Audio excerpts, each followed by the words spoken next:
put their skills on display on Friday night. It was Andre Ethier, a decade with the Dodgers, who led the way last night after missing 3 games with a bruised knee, no ill effects, 1 sensational catch, 2 doubles, 3 hits, and some heads-up base running.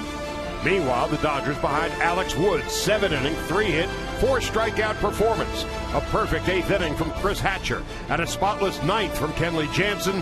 The Dodgers recorded their Major League leading 19th shutout of the season, winning their 10th game in the last 12. And with 27 to play, the magic number now is down to 20.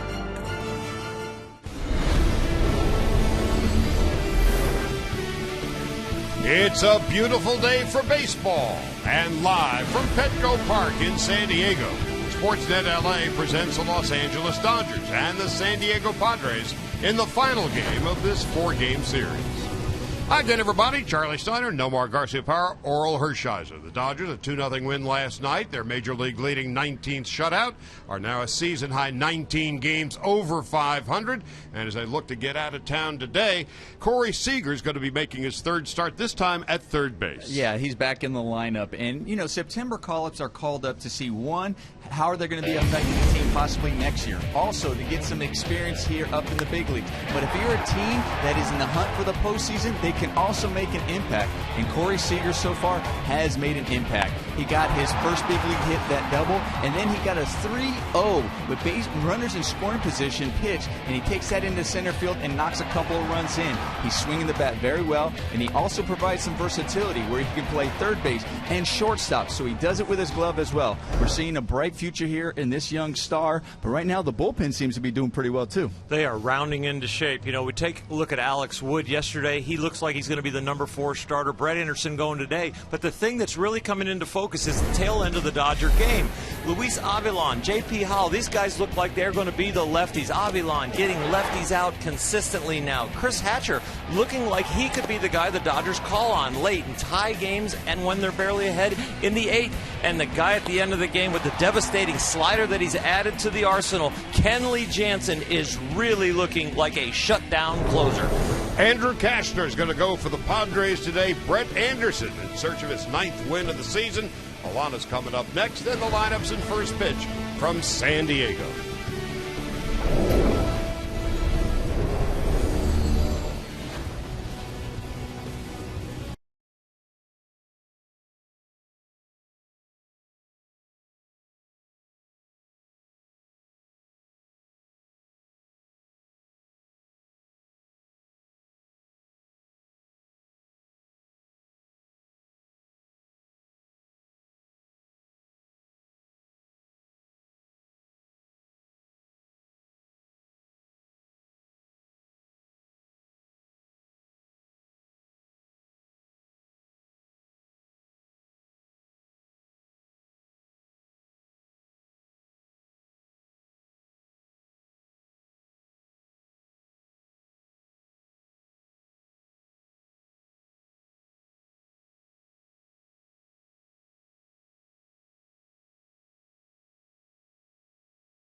perfect weather. It's 83 degrees as the Dodgers and Padres get ready to play. Our closed captioning brought to you by Shumash Casino Resort, where we are all about you. And with the Dodgers have now 27 games left in the regular season, a 7.5 game lead on the Giants. Here's the starting lineup brought to you by Honda. And Don Mattingly's got Jimmy Rollins leading off. Carl Crawford has been red hot. Batting second, Gonzalez at first. Turner at second base today in the cleanup spot, although JT has been struggling offensively. Not Andre Ethier. He's been red hot at .299. He had 3 base hits last night. Seager at third base, Ellis behind the plate, Jock Peterson in center, and Brett Anderson pitching and batting ninth against the big 28-year-old right-hander Andrew Cashner, who struggled this year. He has struggled. You look at that ERA at a 4.15, but in his career, his ERA is just 2.03 versus the Dodgers. He's going to come at you with a fastball, slider, changeup, curveball, but it's really the fastball. He averages about mid-90s to 95 miles an hour with that fastball, and he throws it nearly 70% of the time, so get ready. And when behind in the count, he likes to go with that swing and miss changeup.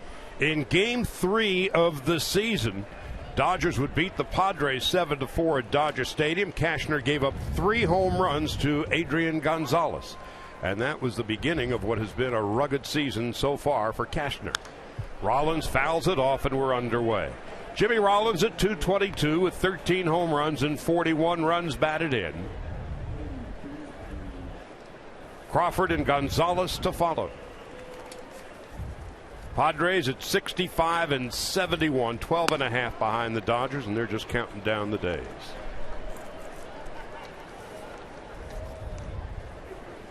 Cashner, of course, came over from the Cubs in the deal that sent Anthony Rizzo to Chicago.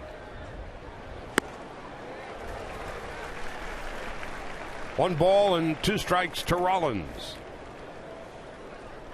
Jimmy 0 for 5 last night. Had a couple of hits on Friday night. So they've got the shift on for him on the right-hand side of the infield. Only Jerko on the left side.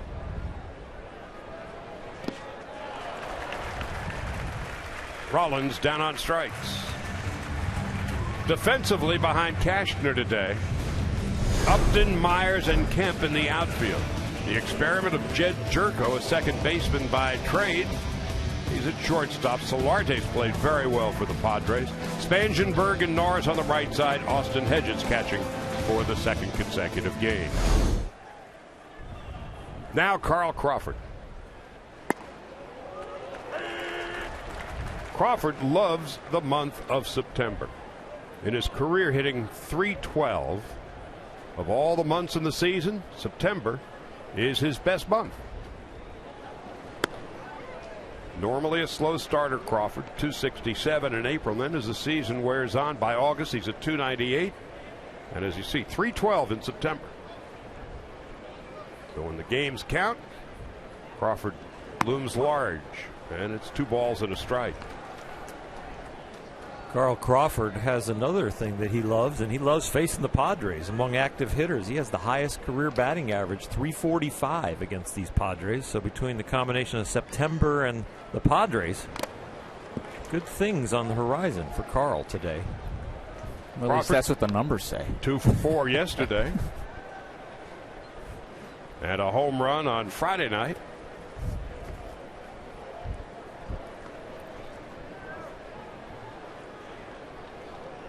Giants and Rockies getting underway just about now. Bumgarner pitching for San Francisco. Off to the left and out of play.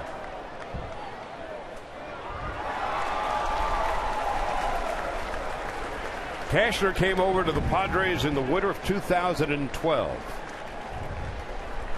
They envisioned him to be their ace. Well, this year it's been a struggle. Rizzo has flourished in Chicago. Now 3-2. He can muscle it up there, Oral. He sure can, and you know he gets a lot of foul balls as a fastball pitcher. Has really had trouble at times putting hitters away this year, and thrown a lot more balls. Had a lot more command issues. Batters are hitting .275 against him. And the command is an issue. A 1-out walk to Crawford. Well, Carl does a good job laying off that pitch. Wasn't an easy pitch to lay off of. I mean, that started off on the outside corner as a strike, and it just a late tail that Cashner has on his fastball, on his two-seamer. It just tailed right out of the zone. Well, here's Gonzalez, who has enjoyed his time facing Andrew Cashner. Adrian 0 for 3, 2 walks last night. Big home run in the Friday night win. Crawford is off and running and steals it easily. For Carl Crawford, his 7th stolen base of the year.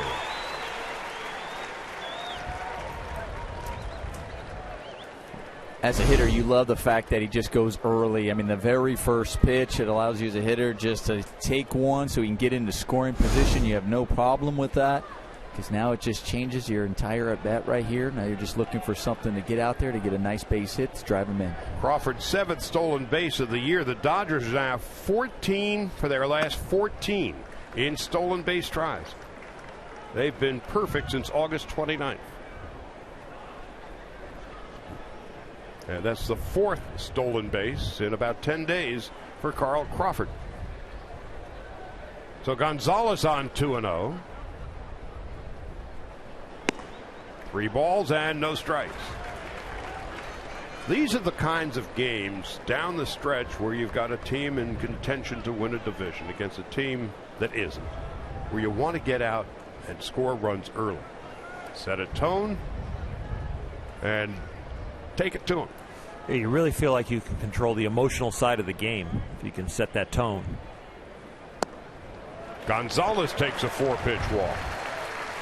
Early in the season, when everybody has something to play for, teams have a tendency to want to battle back and really fight you tooth and nail. Guys are trying to have good seasons and be consistent. But at the end, you've got a chance for somebody just to waver a little bit in their commitment if you can get somebody down that has really nothing to play for.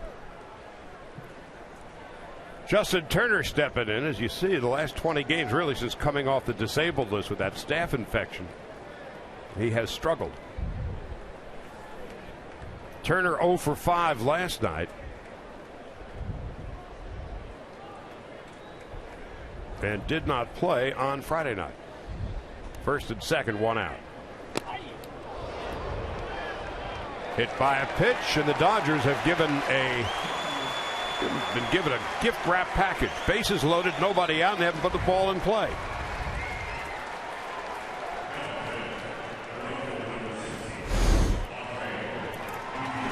Well, he walks Adrian Gonzalez on 4 pitches, and then when we talked about that tailing fastball of Cashner, threw that also to Carl Crawford that tailed off the plate.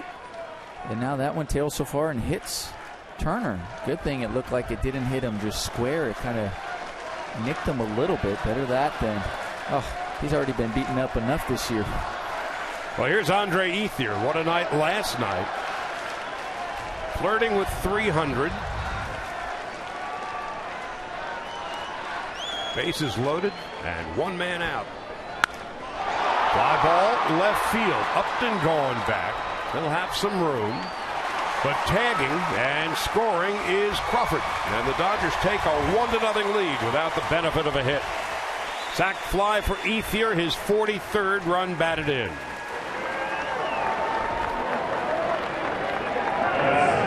Andre not wasting any time, picking on the first pitch also. Carl Crawford steals on a first pitch. Justin Turner gets hit on a first pitch. And Andre picks on the first fastball he sees to get that sac fly. Well, you're thinking, okay, the bases are loaded. He doesn't want to walk you, so he wants to get ahead early, and especially with that first pitch, he's having trouble with his command, so you look to see if there's one over the plate you can handle. Here's Corey Seager taking low and outside. 1 ball and no strikes. Seager in his 4th big league game. He is 4 for his first 10.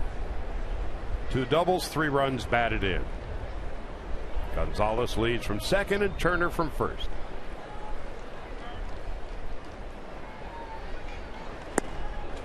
1-1. Didn't come into this at bat and the at bat before with Andre Ethier, but when I looked at the lineup today, I said they gave him an awful lot of responsibility. He's in charge of protecting the hottest bat in the lineup, Andre Ethier. And so that might play out later in the game, but with bases loaded, Andre, there was no protection needed. 1-1, 1-2.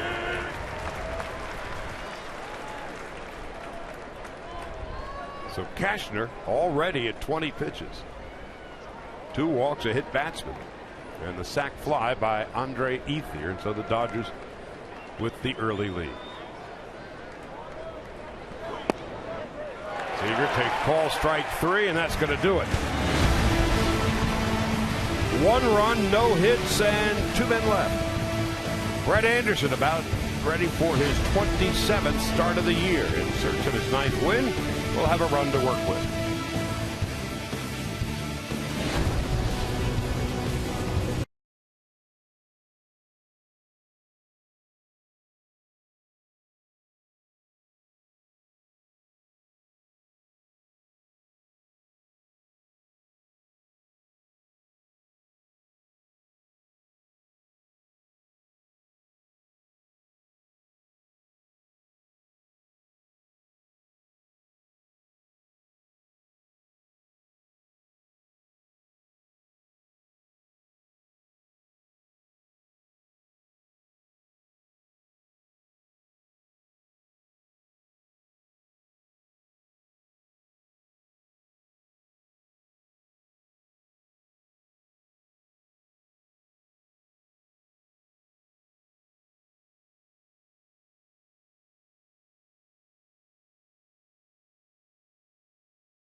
Lineup put together by Pat Murphy.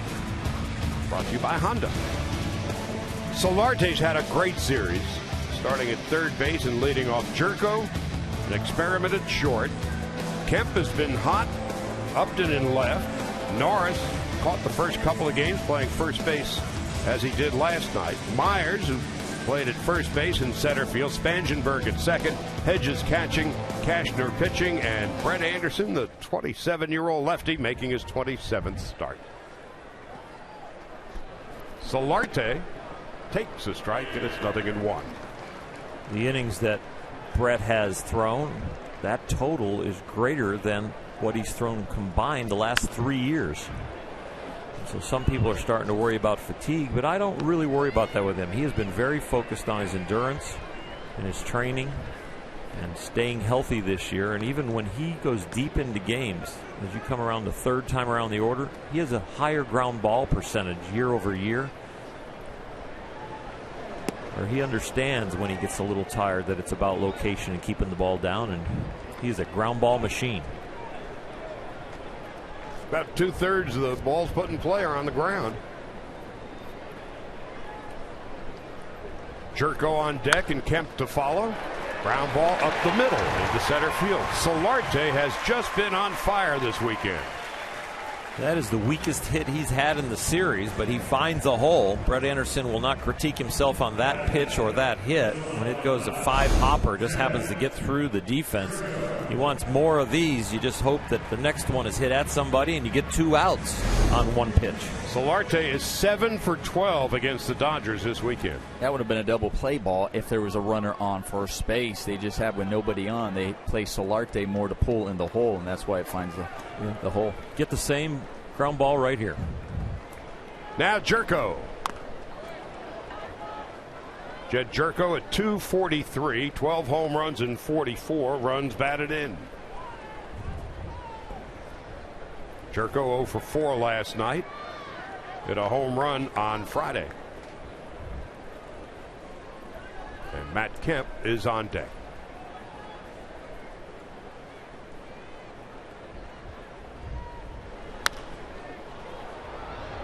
No balls and 2 strikes. The Dodgers have been hitting home runs, of course, and today the ball should carry the best that it has in the series, with it being the day game and being warmer.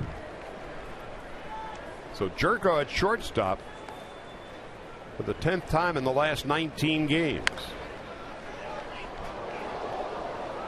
In his last 34, he's hitting .290 with 7 home runs and 26 runs batted in.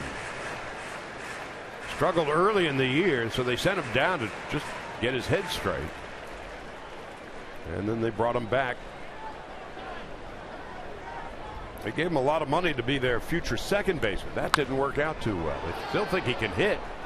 It's finding a position, and at the moment, the grand experiment is for Jerko at shortstop. The grand experiment is producing the great debate with all the shifts and all of that. Do shortstops need as much range as they did when they played conventionally out there? And Nomar, I know you have a firm opinion on that one. Yeah, I still think you need a shortstop to still be a shortstop. If you're going, okay, well, with all these shifts, you're like, oh, now then you're just going to be all shifting all the time. You're going to say, okay, well, we just need you to catch the ball just right at you, around you. We'll just train guys to do that. If you have a good enough, we can put you out there.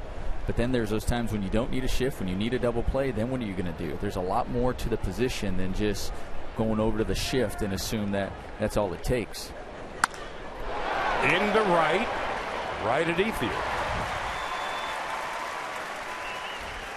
So Andre Ethier in right field this afternoon. Jock Peterson is in center. Carl Crawford in left. Seager at third. Rollins at short. Turner at second base.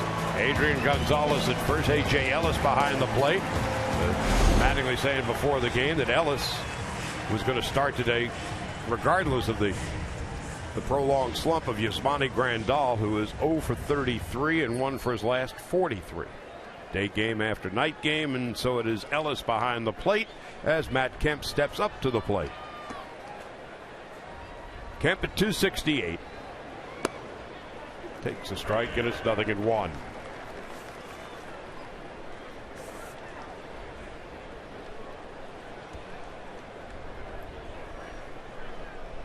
Third in the National League with 89 runs batted in. No balls and 2 strikes. You know, Charlie, I was just thinking about when you were talking to me about that shortstop. You know, you say the experiment with Jerko. He was a shortstop in college. As a matter of fact, he won the Brooks Wallace Award in 2010 for the best shortstop in college in D1. Well, his range may be limited, but he can definitely catch the ball at him, and he has the arm, too, to play the position. Kemp down on strikes. Second out of the inning. And for me, I think the debate is whether you want a shortstop. One, well, okay, being able to play the shortstop, and we know with the shift, and as they're looking at that, maybe you don't need as much range because of the shift. But I also think limited amount of range of shortstops also depends on the type of pitching staff you have. You know, you can have a shortstop out there may have minimal range but good hands around, and you have pitchers that hit their spots, okay. And then there's those pitchers who don't hit their spots where you like to have a shortstop with a lot of range to take away base hits. Well, for instance, with a ground ball pitcher like Brett Anderson, you want a shortstop who's going to cover ground. Yes, and I mean, there's ground ball pitchers and there's ground ball pitchers who hit their spots that are still, you take guys that are going to get their ground balls, but they're going to hit their spots, so you can set your guys where you want them. Justin Upton. And there's guys who have a lot of movement, whose ball sinks a lot, tails down, are getting ground balls, but they don't hit their spots. That'll be, you know, the catcher might sit up in the middle, might go away one time, might go in. They're still getting ground balls, but they're hitting ground balls all over the place. So it depends. The defense is more accurately aligned for a pitcher that hits the spots. Right. Upton 140 strikeouts. Into center field. Peterson going back. Way back, and it is high off the wall. So Upton with a long single. Jock did a great job playing that ball off the wall and getting it in quickly. There were two things by him getting it in. Is obviously one, it keeps Justin Upton to a single, but watch how he gets it off that one bounce and throws it in and hits the cutoff man. And the other thing is Justin Turner being out there to receive this. It puts pressure on the third base coach. The second that Justin Turner has this ball, he starts holding him up to rounding second so he doesn't score. That's why it was good that Justin went deep into the outfield, knowing that was all the way to straightaway center, not going to a normal cutoff depth, because then he wouldn't receive the ball quick enough. First and third, 2 out. Norris takes high, 1 ball and no strikes.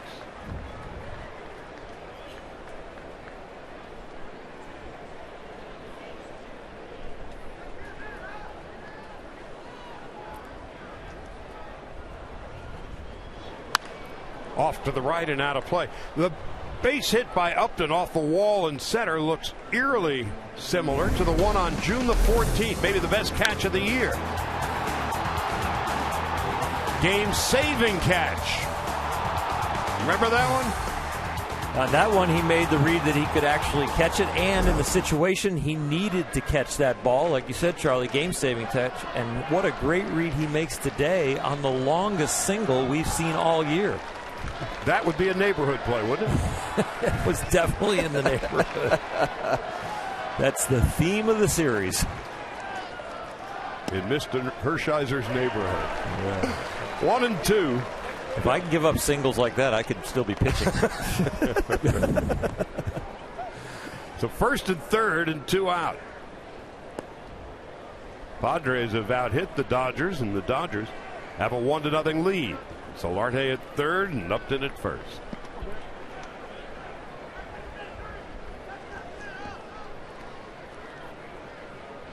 Anderson.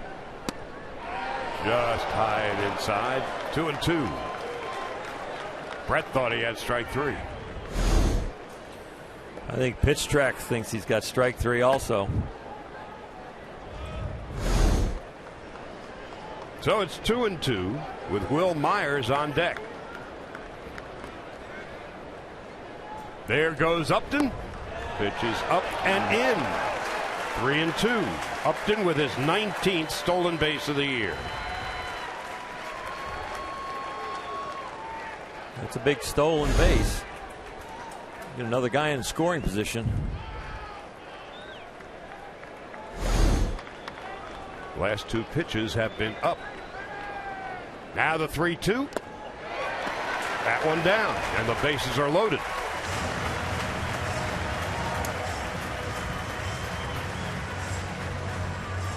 In some ways, that's a good walk. Second and third, and still trying to make a pitcher's pitch. I think Derek Norris is a much hotter hitter right now than Will Myers. Well, Myers, this is just his 38th game, missed more than half the year with the left wrist.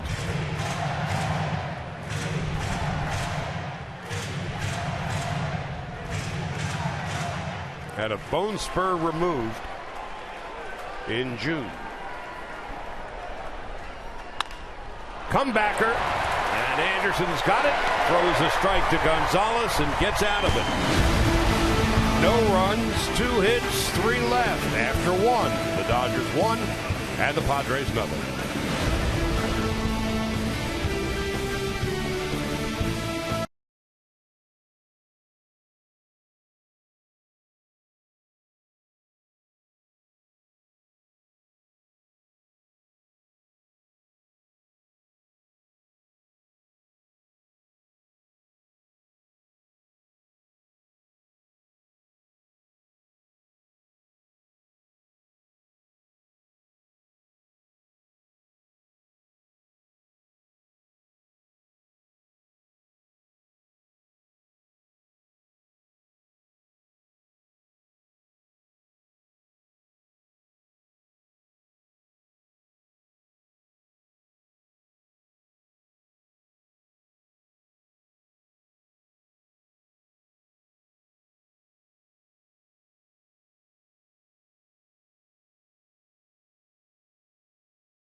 14th when the Dodgers play the Rockies.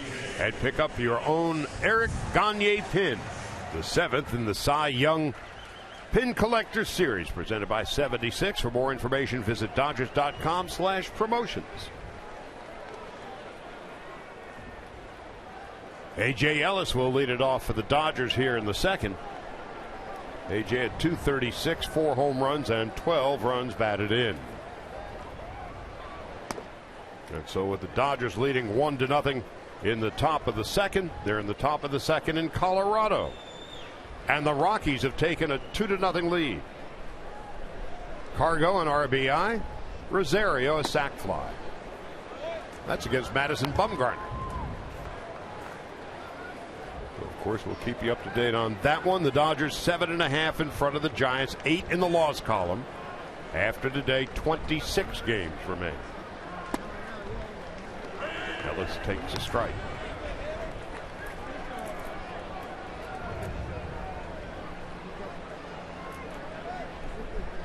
Cashner on 2-1 with Peterson on deck. Missing outside and low, 3-1.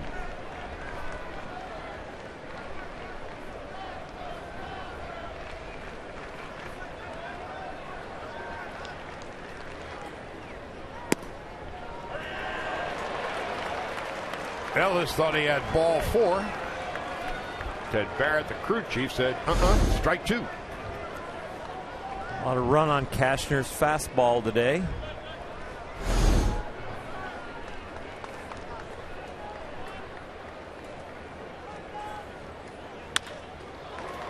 Into left field for a base hit. A.J. Ellis a leadoff single here in the second.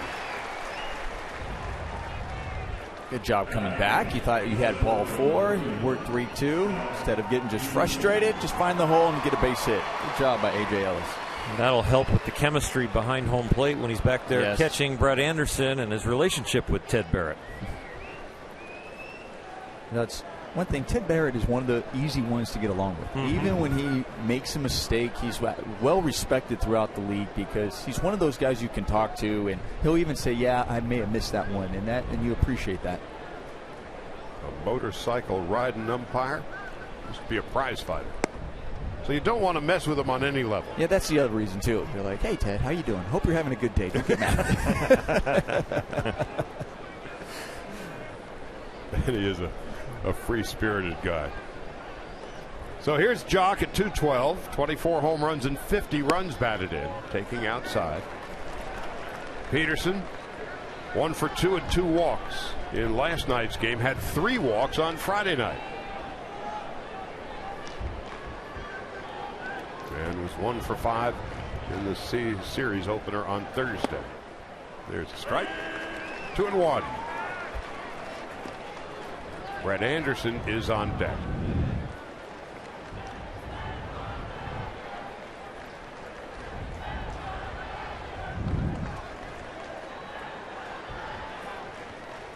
Ellis not going anywhere. A.J. hasn't even attempted a stolen base this year. It's 3-1. Meanwhile, Cashner's having all sorts of difficulty finding the plate. 2 walks, hit a batter in the first inning. Full count base hit for Ellis to begin the second. And now behind 3-1 to Peterson. Dodgers get another gift. Third walk given up by Cashner.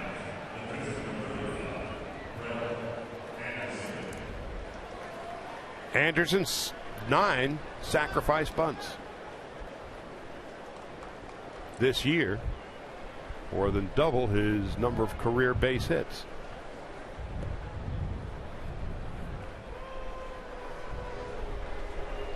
The Padres having a meeting on the mound, going over their bunt play to make sure if they're going to go with a wheel that they've got the sign straight.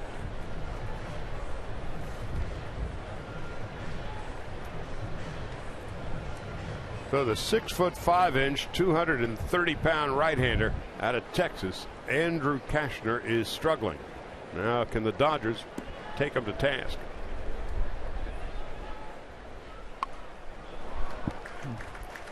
Now there's a couple of things that San Diego has in their favor when it comes to running the wheel play here is one. You look at Brett Anderson, and yeah, he has 9 sacrifice bunts, but he's just batting .053, so you're thinking, okay, he doesn't handle the bat too well, so we'll take the chance with the wheel. The other thing, too, is you also have a slow runner at second base in A.J. Ellis, so you put that defense on, expecting him to try to get the bunt down and see if you can get that lead runner. Not a candidate for the Butcher Boy. Well, look at that. There you go. That didn't work out too well either. Well, you saw Ron Renicky after that pitch before call him over just to let him know. So if you see him break, don't be afraid to do that. And sometimes it's just swinging just to put it in their mind. 0-2. Ellis at second and Peterson at first. Well, mission accomplished. Well, let's see a force out at third. It looked like a great bunt there. The Solarte gets to that ball, and like we talked about, the speed of A.J. Ellis might have been the difference. The other thing that might have been the difference there is A.J. Ellis didn't seem to have that foot stretched out when he slid into third base. So you see him see that he has a chance, but see how he doesn't go with that foot straight in there. If he goes in there hard with the foot straight and outstretched, he might have been able to beat this ball. It would have been a lot closer than what the play was, but it was definitely out.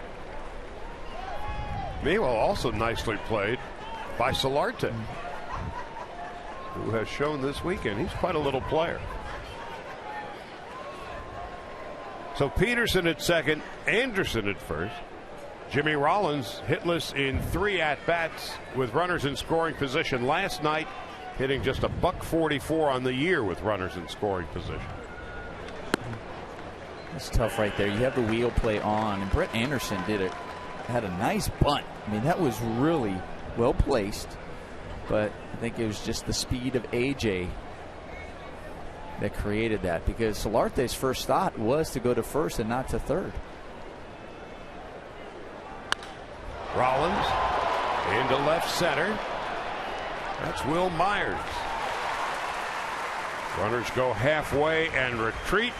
2 out. Crawford coming up.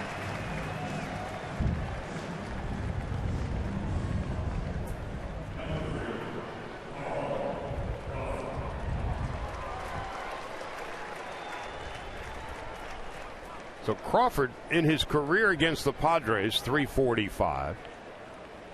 In his career in the month of September, .312.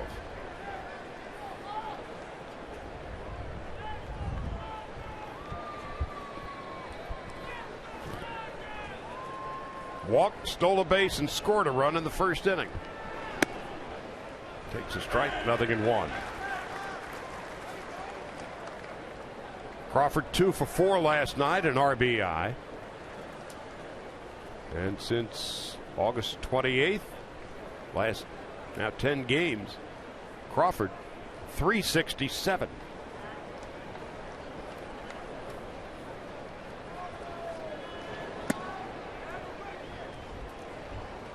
Giants scored a run in the top of the second in Colorado. The Rockies a 2-1 lead.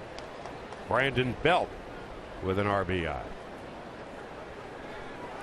Dodger lead 7.5 in front of San Francisco, 8 in the loss column.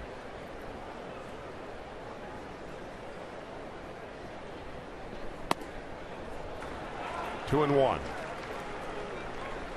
Cashner's fastball, the way it's running today, Carl Crawford's swing, and what we watched Carl over the course of time, this is where he slashes the ball to left field or kind of bloops it down the left field line.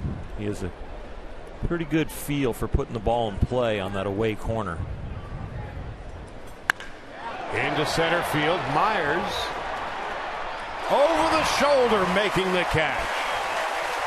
The ones right at you, right over the head, are often the most difficult. Myers tracks it down, and that will end the inning. No runs, 1 hit, and 2 men left. We go to the bottom of the second, 1-0 Dodgers.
Dodger Baseball on Sportsnet LA is brought to you by the 2015 Jeep Cherokee with an EPA estimated 31 highway MPG.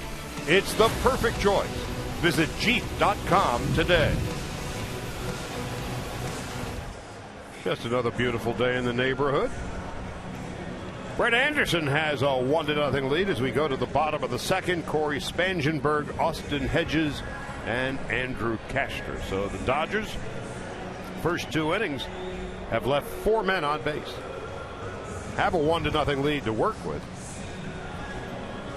Anderson in his first inning, 23 pitches, 18 for strikes. A little late in getting to the bottom of the second as Anderson was stranded out on the bases. Brett in search of his 9th win. This is his 27th start of the year. The most he's ever made in a season was 30. And that was back in 2009 with the Athletics. This is his 154th inning of work on the season, and it's a strike to Corey Spangenberg. Boy, number of innings has really become quite the story in the last 24 to 48 hours. The Matt Harvey story has certainly taken New York by storm. Everybody's talking about it. Here are the Mets right in the middle of a pennant race that, frankly, they did not expect to be in the early part of the year. That might have been the first faux pas.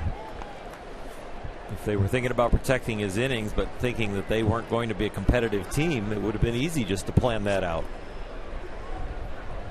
And perhaps they did. We don't know the inner workings that went on between Harvey, Sandy Alderson, Terry Collins, and Scott Boras, the agent. But for all this to come out in the final month of the season, in the middle of a pennant race, the guy who is perceived as the ace of the staff saying, 180, that's all I'm going to go. And that's the wrong town to say it in. A leadoff walk for Spangenberg in the second. In a city where you have to earn your keep every single day, and there's competition everywhere. Well, the front page of his nickname is the Dark Knight. He will rue the day he got that nickname. Front page of the New York Post, the headline is the Dork Knight. That's not good. Back page, Matt does a 180. And another headline, a two-faced Dark Knight. Oh, he's just getting crushed in New York. And all he says is, well, I'm focused on pitching on Tuesday, which is not exactly the answer Met fans, management, and I imagine teammates want to hear. Well, you're also not focused on Tuesday if 180 is your limit. If you're already saying that it's 180, then you're also focused beyond Tuesday, and that's your thought. It has become such a messy story. And I wonder if his reputation in New York has been irreparably damaged. Gonzalez, Rollins, and back to Gonzalez.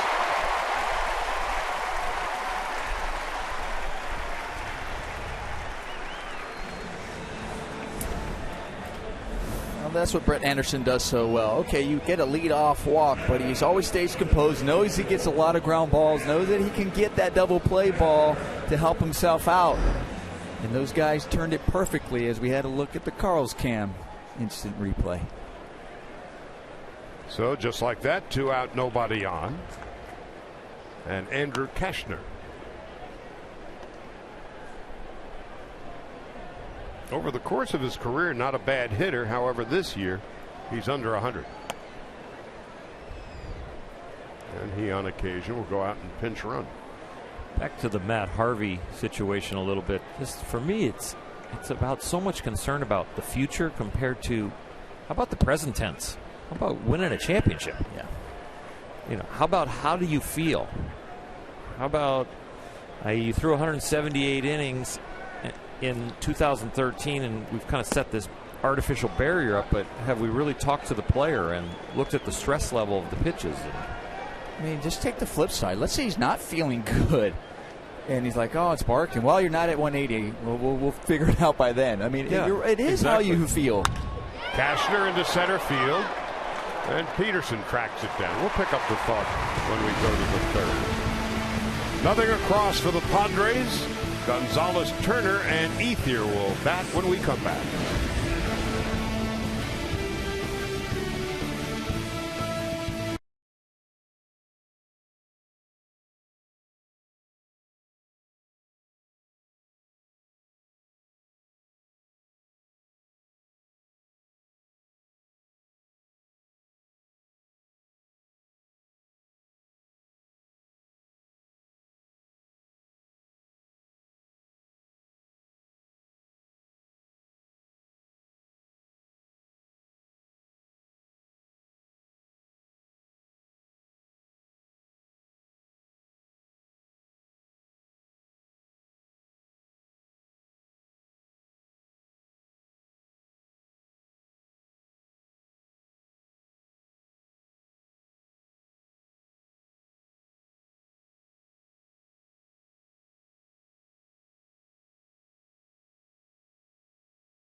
Ethier will bat for the Dodgers in the third. All of us around baseball have been talking about this story over the last 24 to 48 hours as it unfolds. Or I think you nailed it. Is a pitcher pitching for this year or next year, and how often do you get an opportunity to go to the postseason? And I think about, we are definitely tracking more things nowadays with pitch counts and days rest and high leverage innings and stress and coming back from Tommy John. How many innings should you increase a young pitcher and protecting arms? I get it. We're tracking it. But injuries are still at an all-time high. So what we're tracking and what we're saying, oh, this is our new hard, fast rules that will keep people healthy, I think we're still guessing. But what about the pursuit of winning a championship, and then at what cost? Right. I mean, to take it for granted to think that you're going to be in the postseason year after year, to me, is crazy. The question, and I don't want to sound old and come from a completely different generation, but the question in our generation was, can you pitch? Yes, Tommy, I can pitch. Now, would you like to pitch? Do you think we're going to exceed your innings limit? No, can you pitch? Yes, sir, I can pitch. Either way, I'm ready. Whether what's going on behind closed doors or not, this could have come out, even if it could have come out earlier, and then they could have made decisions around the All-Star break. You can see the way the team was going, and you're going, listen, we have the potential of making the playoffs. What decisions or what precautions do we have to take, especially with our guy coming back? Gonzalez on 1 and 2. We went through this with Washington, with Strasburg. Yes. And I thought, okay, if you really want to limit his innings, then you shut him down at the end of May for a month, or you put him in the bullpen for the first half of the season like the Braves did with Medlin to keep his workload down. And then you restart him. And they said, well, we don't want to restart him up. That could hurt him. And I said, so if he pulled a hamstring or he tweaked an ankle, you wouldn't have shut him down for a month to heal that and then restart him? Oh, yeah, we would. Well, then why wouldn't you do this to get him ready for the playoffs? Well, that's the whole point. You show up for work in February. You start exhibition games in March. You play 162 games in 183 days into right field, but right at Matt Kemp for the first out of the third inning.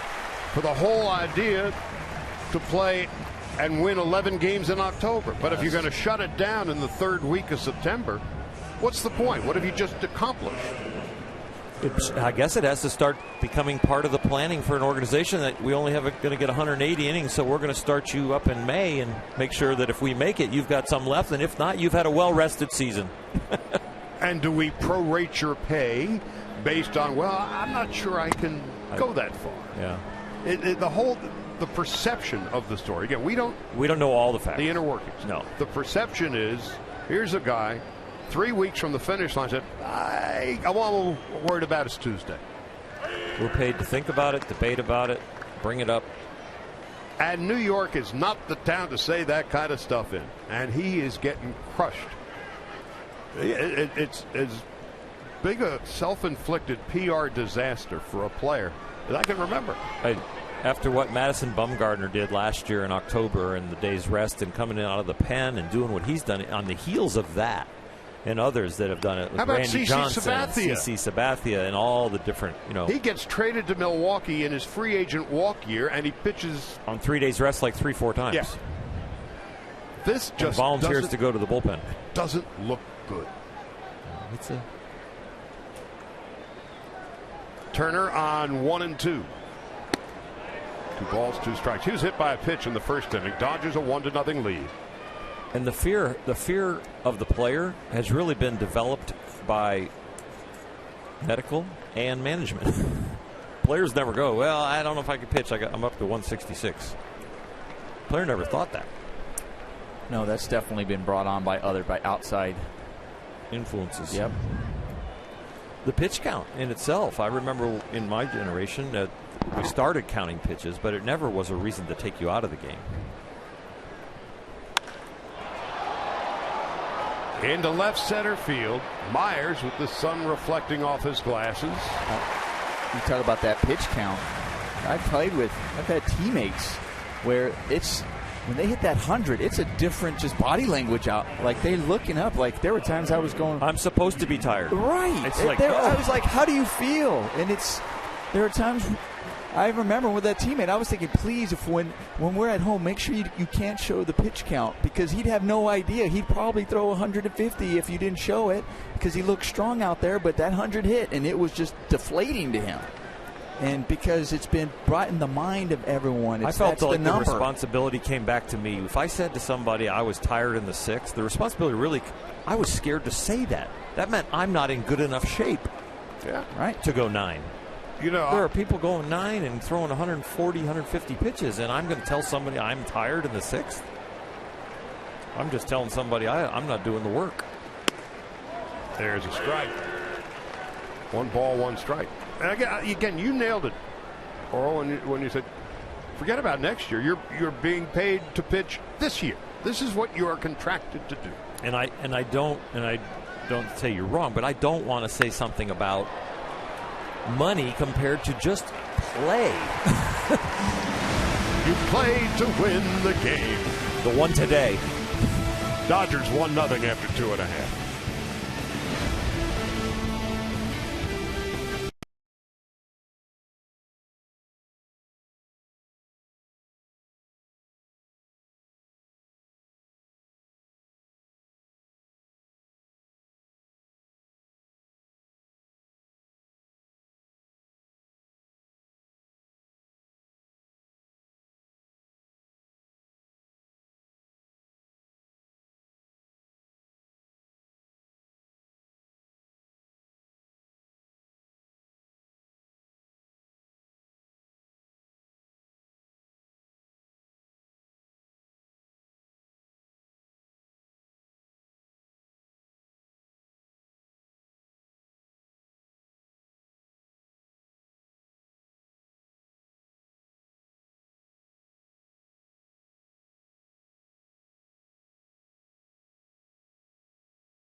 Fireworks come on out September the 18th and take your place on the field for a fireworks show featuring a salute to Frank Sinatra. For more information, go to Dodgers.com/promotions. That's life. Top of the order for the Padres here in the bottom half of the third. The Dodgers 1-0. Solarte, a base hit in his first at-bat. Solarte is 7 for 12 in this series.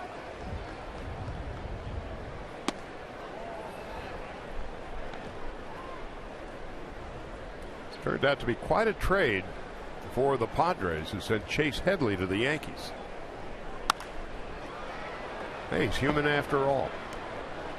Ethier fighting the sun.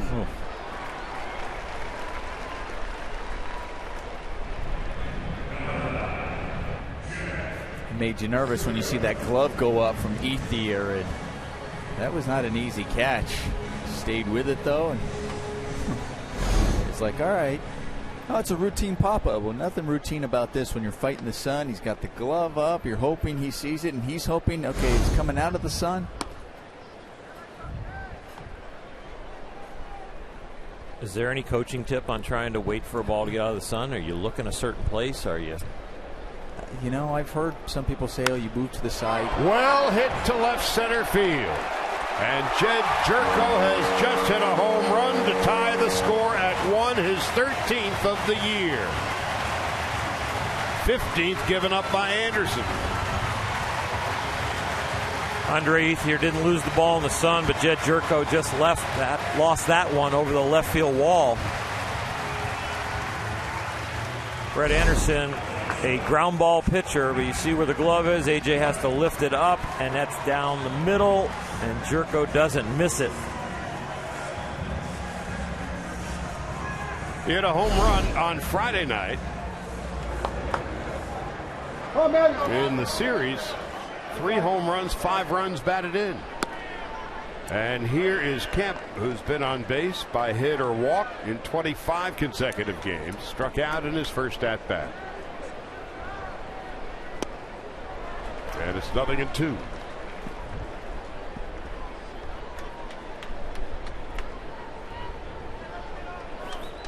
Kemp, as has been the case the past couple of years, slow first half, hot second half.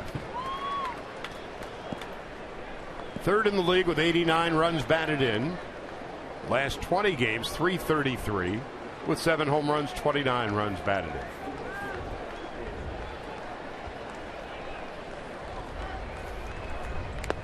Kemp 2 for 4 yesterday, down on strikes for the second time today. Brett Anderson, a strikeout right there to Matt Kemp. But let's go back to Justin Upton's at bat and take a look at some of the breaking balls. Brett Anderson does very well when the breaking ball has depth, when it's not flat. So when it's going down like that curveball, when it's going down like that slider. But look at the single to center field off the wall. Look how flat it is. It just kind of hangs up there, and he kind of comes around it. He has the most success when the breaking balls have some depth to it. 2 out, nobody on. Upton with that long distance single off the wall in center in his first at bat.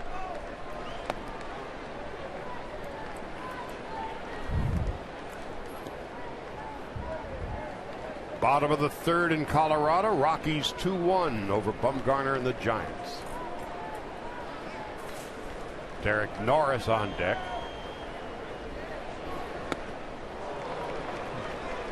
1 ball, 1 strike. That one had some depth, which you talked about.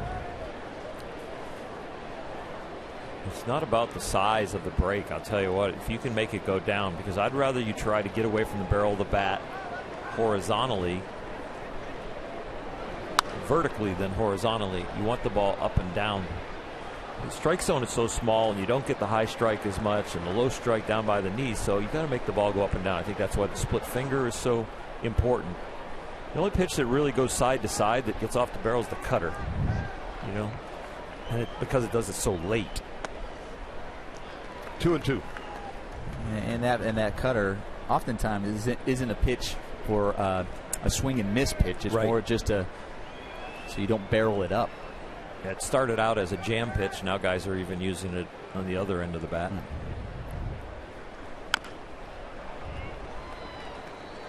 Count remains at 2-2.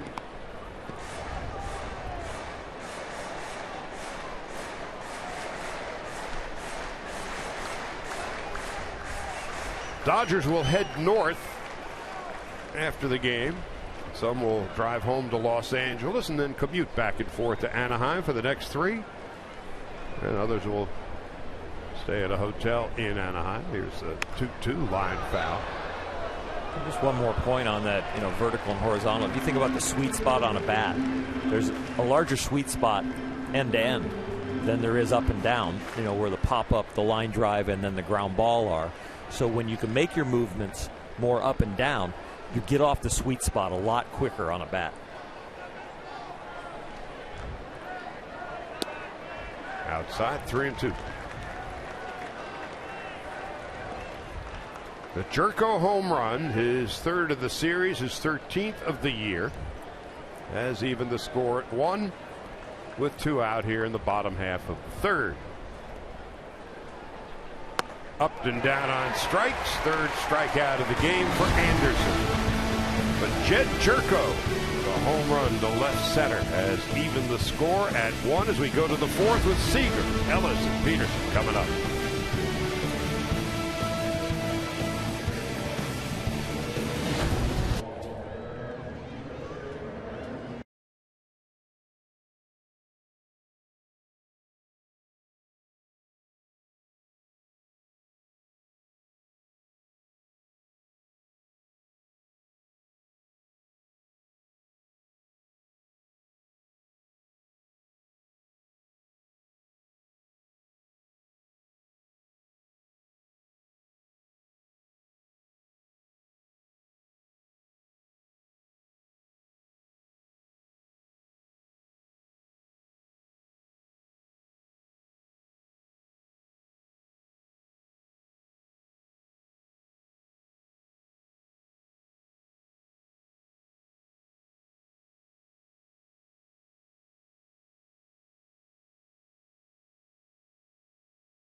At Petco Park, Corey Seager, Scott Schebler, and Joe Wieland were all roommates together at Oklahoma City for the Dodgers down there in the minor league club.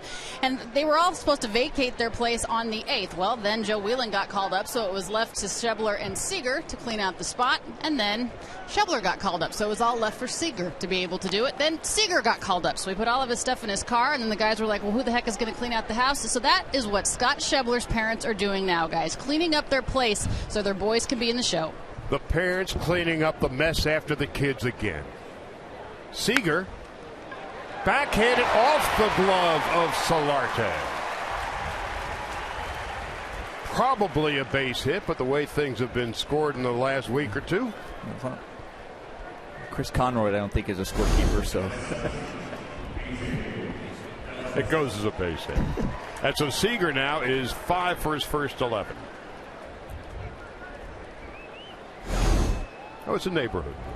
A.J. Ellis. He singled to left at his first at-bat. We're all tied at 1. Peterson on deck. Giants are hitting in the top of the 4th. The Rockies a 2-1 lead. Bumgarner going for San Francisco.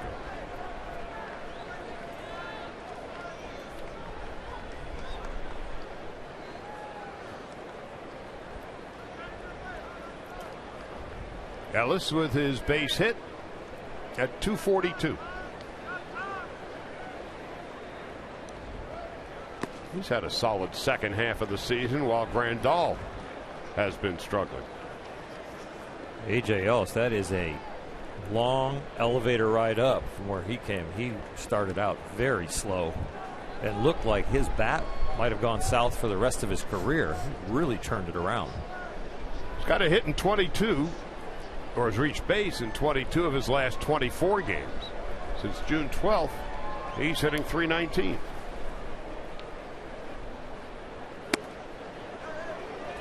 2 balls and a strike.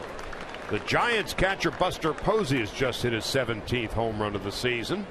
In the top of the 4th in Colorado, the Giants and Rockies are tied at 2.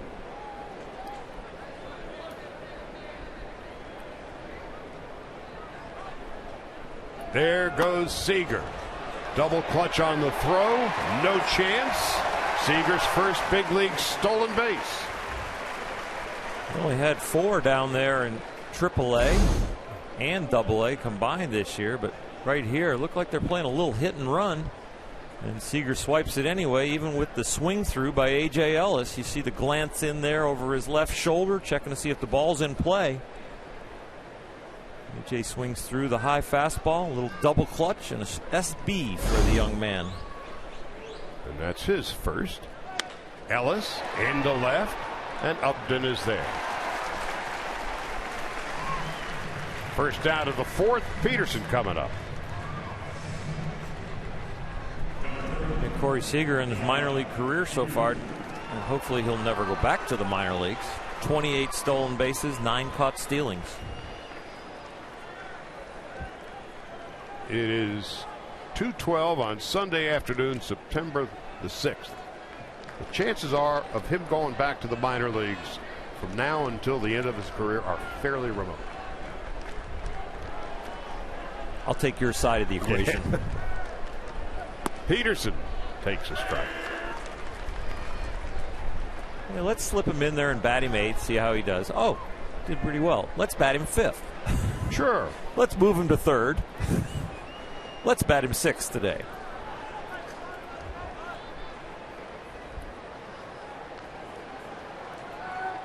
Peterson, 1 ball, 1 strike. Jock walked in his first at bat. Single to left in the 8th inning last night and drove in the insurance run in the Dodgers' 2-0 win over San Diego. 2 balls and a strike. For the Dodgers, it was their 19th shutout victory of the year, and the Padres' 17th shutout loss of the season.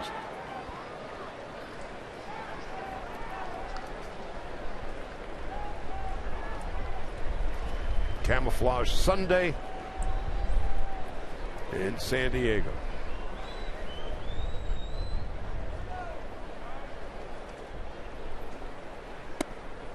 Strike on the outside corner, 2-2.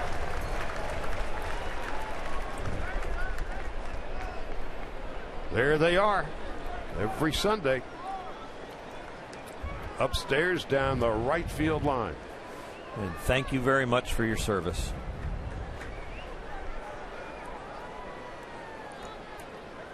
Two and two to Peterson with Anderson on deck. Jock fouls it back. Oral, you and I were talking about before the game just how great it is here on Sundays here in San Diego, the way they do the appreciation for all the servicemen and, you know, the national anthem, and they always bring numerous servicemen coming in when it comes to performing the national anthem. Everybody's out there, top step, paying their respects.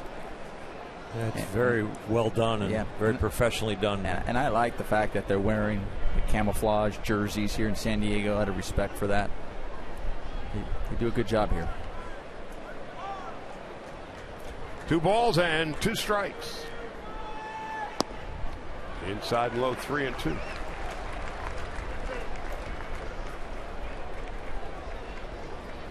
Seager an infield hit and has stolen a base. He's at second. Cashner, of the 17 batters he's faced so far, 7 of the 17 have had 3 ball counts. Time call.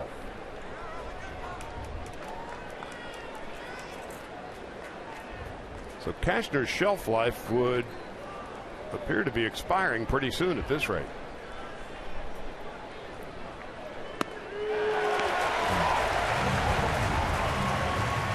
Looked like strike 3 on ball 4. Well, I think with that break, it was started off as a ball, and I think he's noticed that spin on it, thinking, oh, it might catch the outside corner. Could you see the way he swung? But he's also, what had him swing and miss is that front hip was already pulling off the ball. He tried to stay on it with the upper half, but couldn't stay on it long enough because the bottom part was already coming out. Brett Anderson, 2 hits on the season, 4 in his career, and it's 0-1.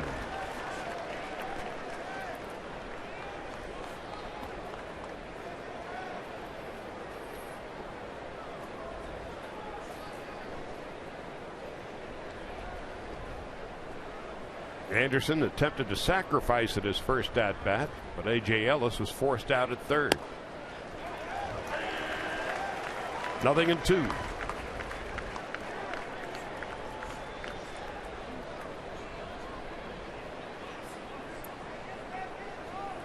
"72 pitches thrown by Cashner to this point, 3 walks. He's hit a batter. And all the Dodgers have to show for that is a 1-1 tie with San Diego.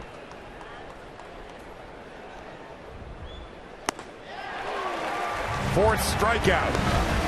So Cashner finally beginning to show signs of settling down. No runs and a hit after 3.5. Dodgers and Padres are tied at 1.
Shrines of LA.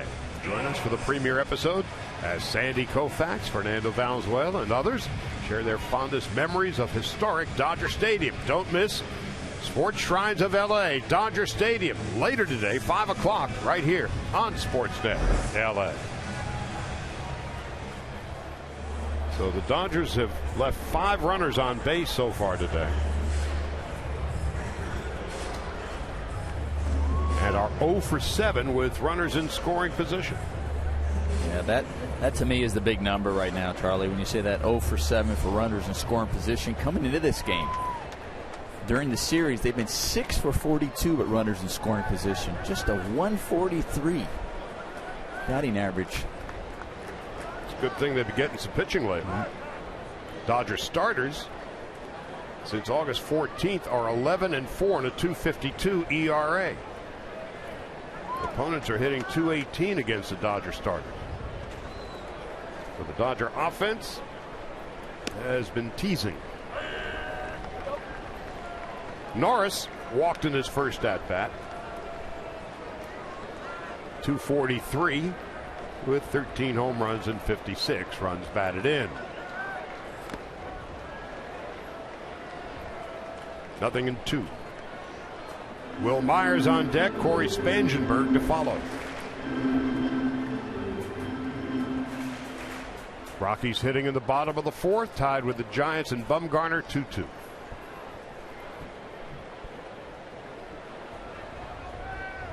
.26 to go after the game today. And the next 3 games will be in Anaheim. First pitch, a little past 6 o'clock tomorrow. Greinke and Nick Tropiano. Greinke with a 1.59 ERA. Tropiano 5.5. Rollins throws out the speedy Norris. He runs so fast he's got no business being a catcher. He gets down the line. Playing first base today, but he can definitely.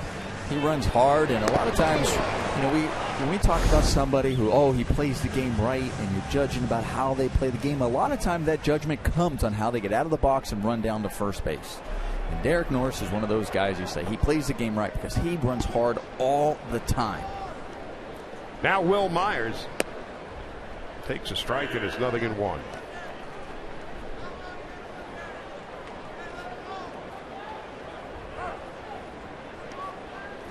Is it that hard to go all out 4 or 5 times a day? It's funny you say that because I remember when I was brought in my career and they said, you need to learn how to not go all out going down the first base. And I'm like, what? What do you mean? And you'll see some guys because they're going, well, we don't want you to get hurt doing the long haul, and it's a long season, and sometimes at this level, it's out. And so I kind of understood, but I really didn't. I was like, I can just still run hard. That's Will Myers. But the running full bore and then lunging at the bag, we've seen guys get hurt like that, like Yasiel Puig this year too. And so there is running hard, but then there's running out of control. That's a great way to put it. You can run, but be in control. You can still give an effort without maybe that one where there's a different effort when you go, man, that might be an infield hit, and I got to. And that's when we've seen Yasiel get hurt, is that one where he's given that, and it's impossible to give 110%, but it seems like it's a larger effort, smelling the hit, and all of a sudden we see him tweak something. Yeah, and you know what? That happens to a lot of guys. We see it to Yasiel, but that happens to a lot of guys in the big leagues, and a lot of guys when you see that hamstring and like, ooh, how they get these hamstrings, what's going on? Well, it's that extra all of a sudden to try to get the bag. 3-2 to Myers with Spangenberg on deck. Hitting the bag a different stress than a normal stride when you're just going onto flat dirt, too. Yeah, it is a little different stress. But there are times where you actually get it right before you hit the bag, where you feel that tweak. Foul ball. Where you're going down the line, and then it might be a step or two right before the bag, where you start to feel it. And you're talking about Yasiel Puig, so here's that one where you're like, this might be a base hit, and he's getting down the line. I guess what fans kind of grimace at is that they're not busting it out of the batter's box.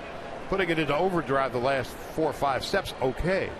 But you have guys, it's a Sunday afternoon jog sometimes. You see some of these guys, and you go, come on, it can't be that hard to run hard. That's exactly right. You can run hard, but be in control. Mm-hmm. And there are certain players, though, that are nursing an injury, and the manager says, I just don't want you to run hard today. I know you're nursing an injury. I need you in the lineup. Right. And then there are guys with reputations who Then jog. there's the other, right. Yes. And then there's the guys that and that's what we talked about. There's the reputation that we talked about. Oftentimes when you look at a guy and you're judging on how they play, and we use that term, plays the game right, a lot of times it's judged at them going down the line. Out of the box. 90 feet. Anderson with his his 4th strikeout. 2 out, nobody on. Spangenberg coming up.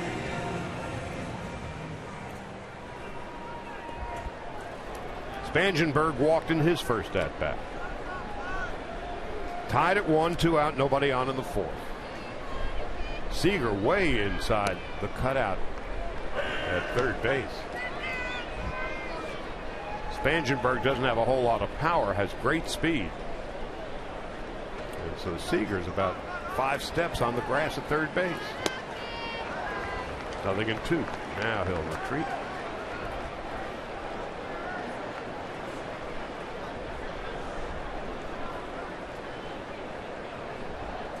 Austin Hedges on deck. It'll be the top of the order for the Dodgers in the 5th. A run, 2 hits for LA. A run, 3 hits for the Pods.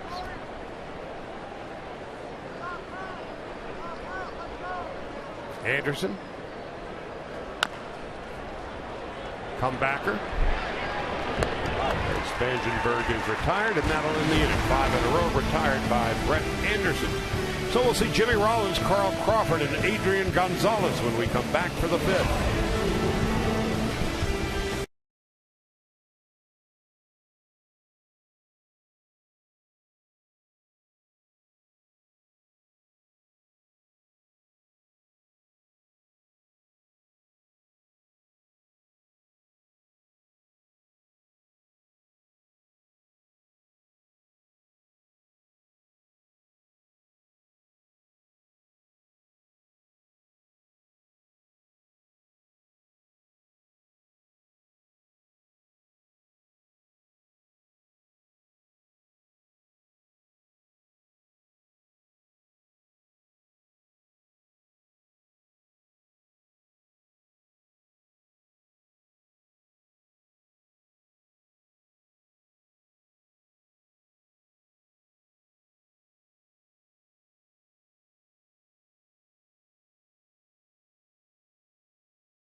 To play a tale of the tape from this afternoon's starting pitchers.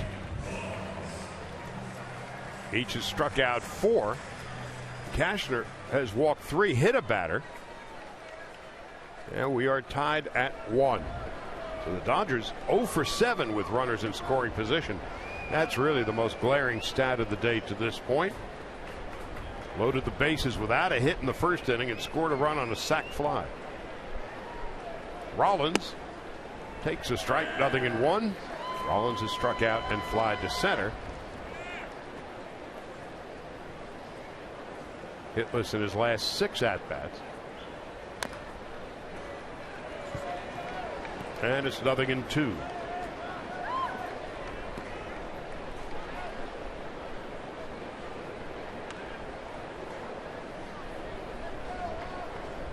The only run for San Diego, a home run by Jed Jerko, his 3rd of the series. And his 13th of the year.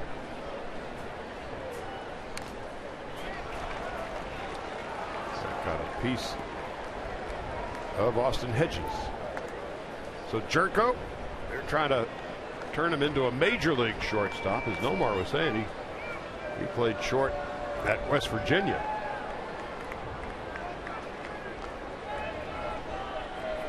Shift is on for Rollins as he fouls it off to the left.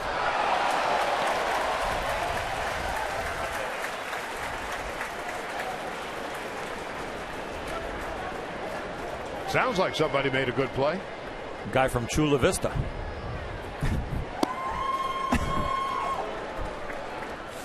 Does he have it on the back of his shirt where he's from? When I was growing up, there were a lot of announcers that would have a good play in the stands, and they would just identify the fan as from somewhere, and I always wondered, how do they know that? And I knew ultimately as I got older they made it up. So I just had to drop that on you. I apologize.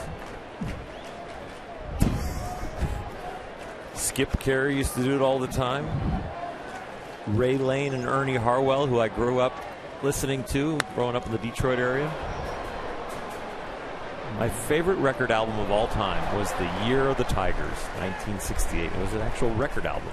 It was Ray Lane and Ernie Harwell going over the whole season where the Tigers won it all. And I was 10 years old growing up in Southfield, Michigan, and that was my team. Of all the albums that came out in 68, Year of the Tigers? I was 10 years old, Charlie. What were you, 20? Wow. So 20, you're listening to music. 10, I'm listening to baseball. Year of the Tigers. 3-2. Outside ball 4. Yeah, but now somebody can make a catch like that and can probably tweet you and say, "Oh, I'm from. This is where I'm from." Oh yeah, yeah, they the whole do world's that back changed. then. Yeah, suburban Chula Vista. So the leadoff walk for Jimmy Rollins. as Carl Crawford's coming up. Crawford has walked, stolen a base, scored a run, and lined to center. Well, I can't let you go, Charlie.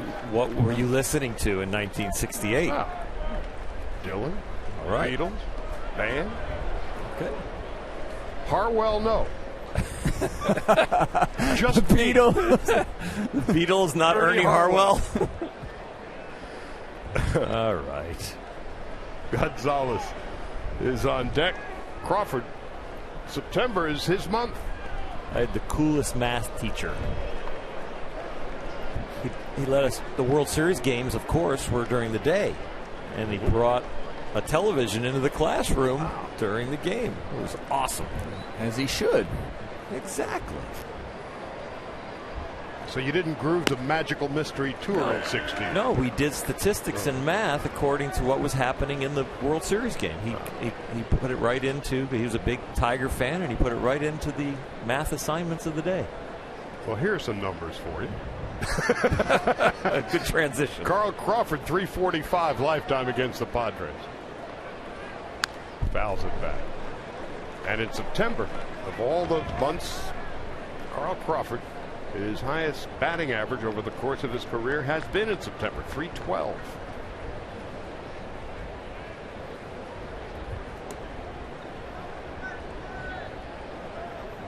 The walk, and he lined to center. Rollins expanding his lead.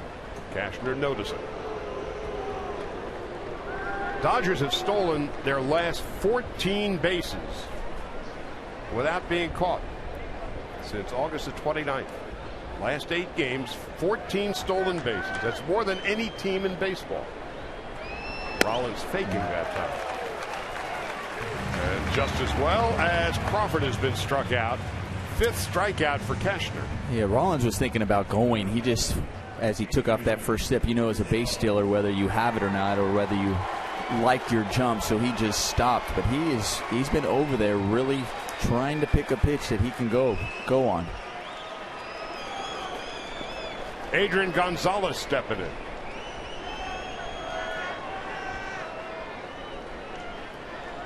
Gonzalez against the Padres this year, 328. 4 doubles, 7 home runs, and 16 runs batted in 15 games against the Pods. 0 for 3, 2 walks last night. Gonzalez with a home run on Friday night. Shift is on. Solarte, the third baseman, is on the first base side of second. That's him with the high socks.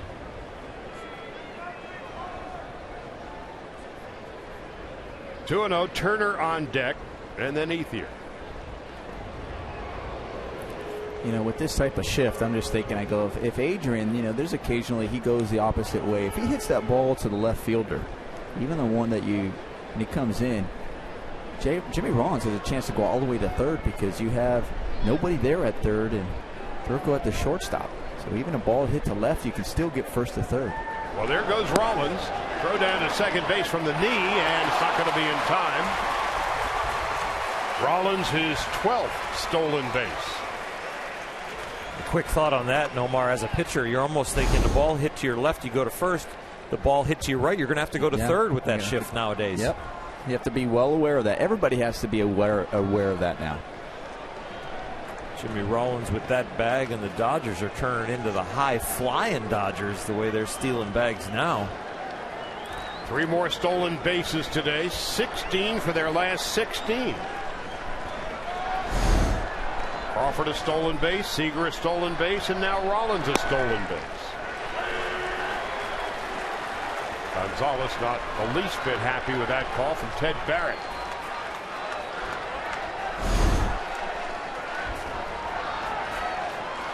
For good reason. Yep.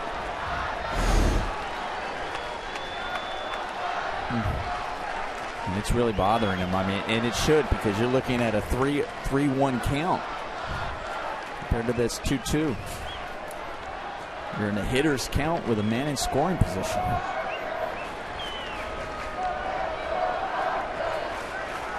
Two 2-2 to Gonzalez. He's walked and flied to center. Fouls it back. He's still pulled. Yeah, that's the battle within yourself when you're at plate. You get a bad call and you got to try to. It's easier said than done It's to definitely erase easier it. said than To done. erase it, and It's the same thing out on the mound, Omar. I get you in a place where I set you up and I make the pitch and I know it's a strike. My catcher's argued for me and now I got to put that behind me and make another one. It's difficult. On 2-2. Gonzalez golfs one to left. Upton going back. He'll have some room.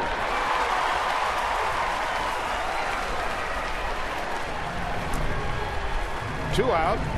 And Turner coming up. Adrian doing a good job looking away from home plate umpire Ted Barrett, staying in the game.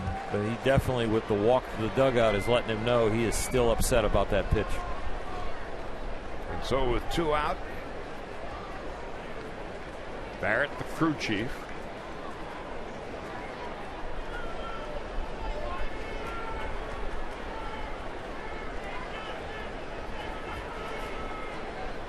Hedges went out for a quick meeting with Cashner. You don't want to mess with Ted Barrett. you know, there are times even on that pitch, but like I said, there are times I've asked Ted, you know, he's like, yeah, I might have missed that. That might have been down. And then you're going, okay, as you're trying to erase it. And then there are times like, oh, it might have caught the corner. It was a good pitch, and you're still upset. But you can talk to him. There goes Rollins. Throw down to third, and he is out. That was quite a throw by Austin Hedges. The pride of San Juan Capistrano lives at Tustin. And he guns down Rollins, and that will end the top of the fifth. The slap tag by Solarte. Got him in plenty of time. We'll go to the bottom half of the fifth. Hedges, Cashner, and Solarte to bat for San Diego.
Sportsnet LA is brought to you by your Southern California Toyota dealers. Now at Toyota's annual clearance event, get amazing deals on every new Toyota. Giants with two in the top of the fifth. They're still hitting in Colorado. They now lead the Rockies 4-2. Looked like Matt Duffy tripled in a couple. You know, that last inning, I don't understand Jimmy Rollins going in that situation. You have two outs there. You're already in scoring position. You have Justin Turner up at the plate, one of your clutch hitters. I know he's been in a little slump, but you can easily score from second base with your speed on a base hit. Well, I think they kind of ran themselves out of an inning there. Austin Hedges leading it off in the bottom of the fifth. Anderson on 0-2. This is inside and low, 1 ball, 2 strikes. Hedges bounced into a 3-6-3 double play in his first at bat.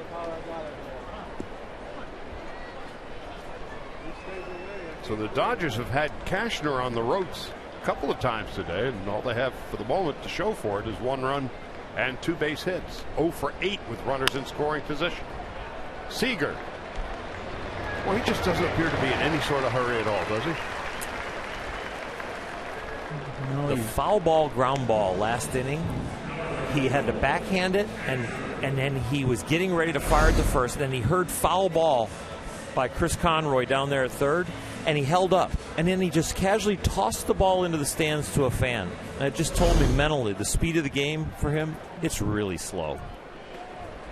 And that is the highest compliment. I was just scouting him on a foul ball. I was like, oh my gosh, for a rookie?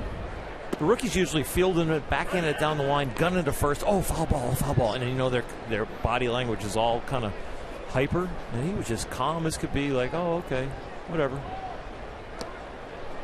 Cashner like a corkscrew. It's 0-2. Early in spring, we're doing a game, and in spring training, you generally dread the fifth inning on because you have a bunch of guys wearing 70s, 80s, and 90s on the jerseys, and some you will never see again. But this year, with Seager and Schebler and Darnell Sweeney, who has since moved on to Philadelphia, the bumper crop of young players, it was really a joy to watch. And there was one particular game where Seager came in the fourth or fifth inning and played the rest of the way. And it's chopped foul. And I think they were playing Milwaukee, doesn't matter. It was at Camelback. And he hit a walk-off whatever. And what's left of the crowd, must have been maybe 300, 400, 500 people down the left field line where the Dodger players would head. And there's Seager again, right on cue, 2 out. Everybody had gone back to the clubhouse. Seager had his equipment bag over his left shoulder, and there were several hundred fans there. And he signed every last autograph. Mo and I are doing a radio post-game show that, again, in spring training, they go on forever. So we're upstairs, and Seager is downstairs signing every last autograph. So I see him at drills the next morning. And I said, boy, that was some big league stuff yesterday. She said, oh, it was just amazing. I said, no. Watching you autograph for about a half hour, 40 minutes, he was the only one there, and he signed every last autograph. And that's when you got a sense this kid's got a head on his shoulders, and this is his first night here. So he's got a presence about him above and beyond his great skills. Well, you appreciate it when you get the complete player, and we might have the complete player on the field, and we might have the complete player off the field. Jeff and Jody's pride and joy, along with Kyle, another brother in the Mariner organization. Solarte, the 2-out walk.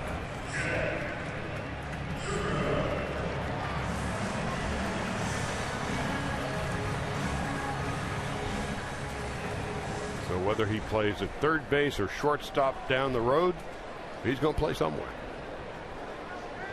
Jerko is 1 for 2, a home run to left center, the Padres' only run of the game. And a ground ball to second base. And the underhanded flip from Turner for Rollins. A quiet inning for the Padres. We'll go to the 6th. Turner, Ethier, Seager coming up, tied at 1.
well. On September the 16th, the first 40,000 fans at Dodger Stadium will receive a bobblehead of two-time Silver Slugger Award winner Fernando Valenzuela. Presented by State Farm. For tickets, go to Dodgers.com/promotions. Giants with a 4-2 lead in Colorado in the top half of the fifth. They've got Bumgarner going. Justin Turner hit by a pitch and flied to center, starting at second base today. Utley with the afternoon off. Ethier on deck, and Corey Seager to follow. 1 run, 2 hits for the Dodgers. 1 run, 3 hits for the Padres.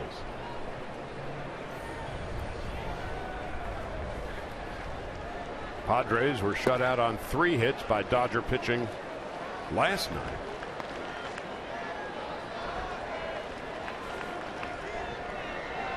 Utley a single and a double yesterday.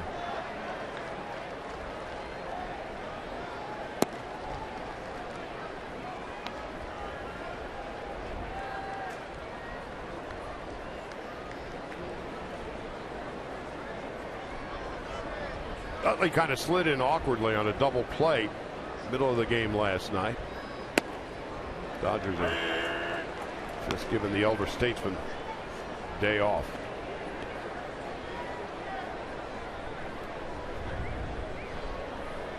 Two and 2 to Turner. What an addition Utley has been. A 5-game hitting streak, hitting .348, 8 for his last 23. They're expecting to be back in the saddle tomorrow. Howie Kendrick is expected to rejoin the Dodgers in Anaheim tomorrow. Haven't said when he might be able to play again. That is whistled into left field. That's going to roll to the wall. Turner is on his way to second base, and he will make it. That's about the best swing Turner's had in 10 days.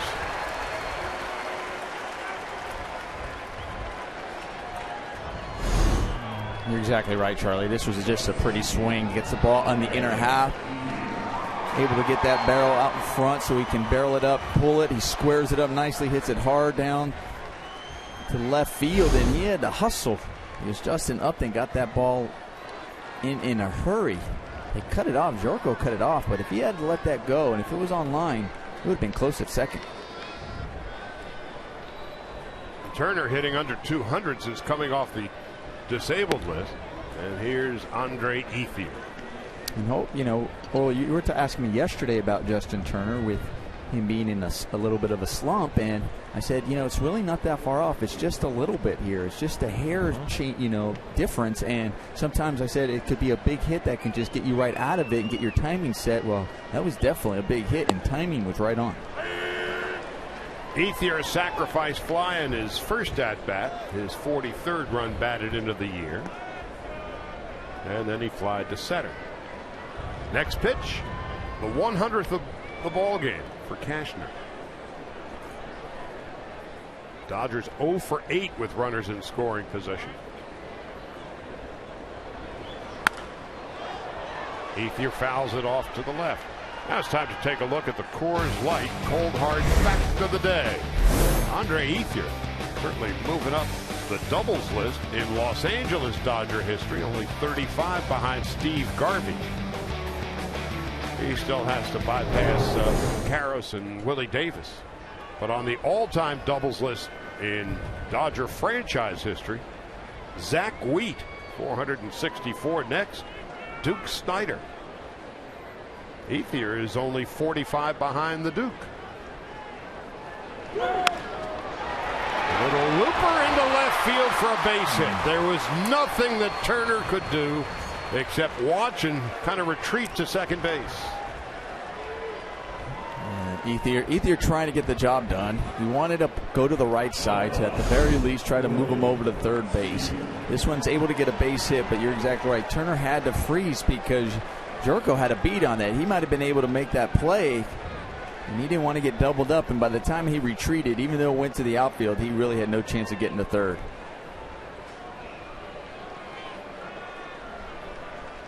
So the Dodgers now first and second, nobody out. And here's Seager. Who fouls it off? Boy, that's a menacing swing, isn't it? When it's early in the count, or when you're ahead in the count, I like swings like that. First and second. Seager, 3 big league RBIs. 2 of his 5 hits, doubles. First and second. And he's used the whole field. The 2 doubles are down the right field line. We have the 3-0 green light base hit up the middle on a line drive. We have a ground ball up the middle, and then his last at bat, the infield ground ball down the third base line. So you try and defend him. They've got just a conventional defense out there. The only thing they're doing is they're playing slightly to pull in the air. So there's some space in left center.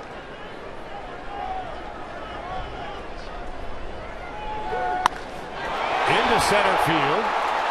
Myers going back, way back, and he'll make the catch in front of the wall. Tagging and going to third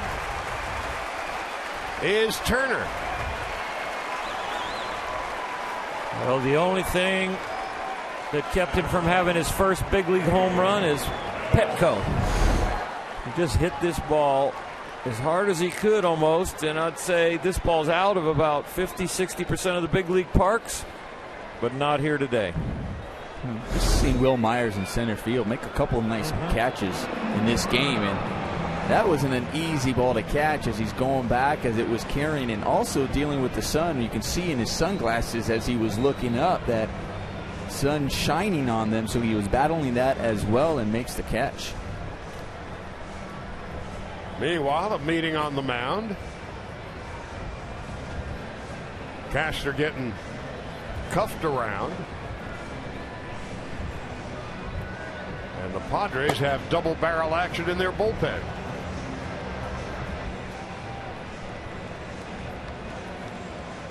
The Padres might be out of it, but they are still trying to play spoiler and play this tough. Andrew Cashner on the mound having a tough year. He is still grinding it out. A.J. Ellis, 1 for 2. Giants now have a 5-2 lead over the Rockies, still hitting in the top of the 5th. Marlon Byrd an RBI single. Drilled into left field. Upton can't hang on. Turner comes in to score, and the Dodgers take a 2-1 lead. That would have been some play had Upton been able to make the play. Well, we were talking about A.J. Ellis, how well he's been swinging the bat. And he crushes this one. He hits it right on the line. Both runners did a good job on the read here because Justin Turner went straight back, tagging all the way on this ball. And Andre Ethier was looking at that. He was almost a little bit over halfway reading the ball and saw that he was going to catch it, and then still stayed with it, recognizing that he didn't catch it, that he dropped it, and he hustled into second base. Ellis with his 13th run batted in. Ethier at second, Ellis at first. Peterson takes outside, 1 ball and no strikes.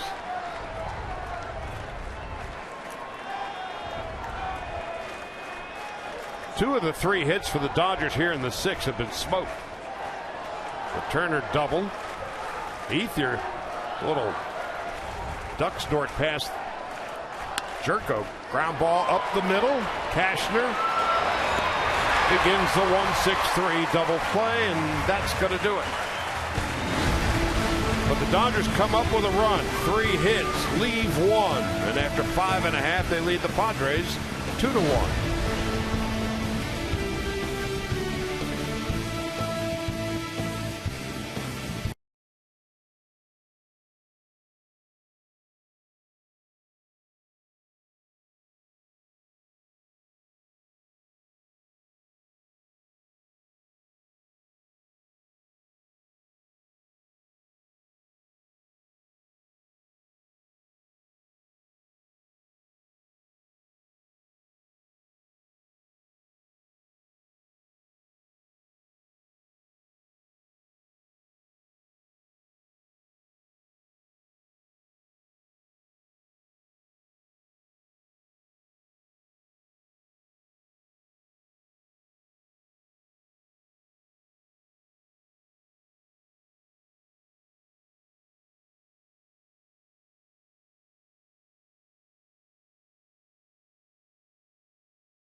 sixth.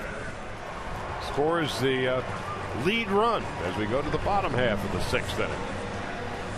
Turner 1 for 2, hit by a pitch. Dodgers 2 runs and 5 hits. Brett Anderson has given up 1 run and 3 base hits. And he'll be facing Matt Kemp, Justin Upton, and Derek Norris.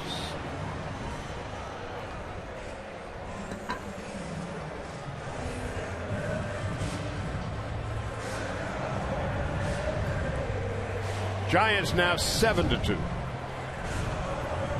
Well, you get a sense, even though it's Coors Field, that race has been run today. Got Bumgarner going.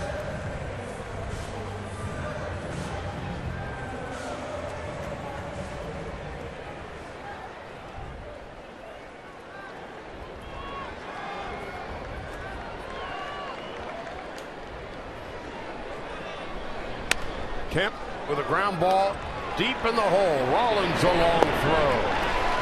Gonzalez manages to keep his foot on the bag. Kemp is 0 for 3. First pitch of the 6th. 1 out, nobody on.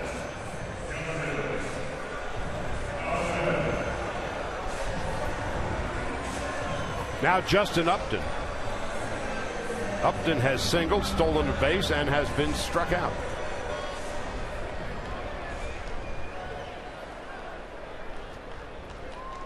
Dodgers and Angels tomorrow, Tuesday, and Wednesday. First pitch tomorrow in Anaheim. Little past 6. Tuesday and Wednesday, customary 7:05 starts there. Zach Greinke tomorrow. Clayton Kershaw Tuesday. A fellow named TBD is pitching on Wednesday. He's made a lot of starts this year. No, he hasn't made any start. But he's always been listed. He's been listed.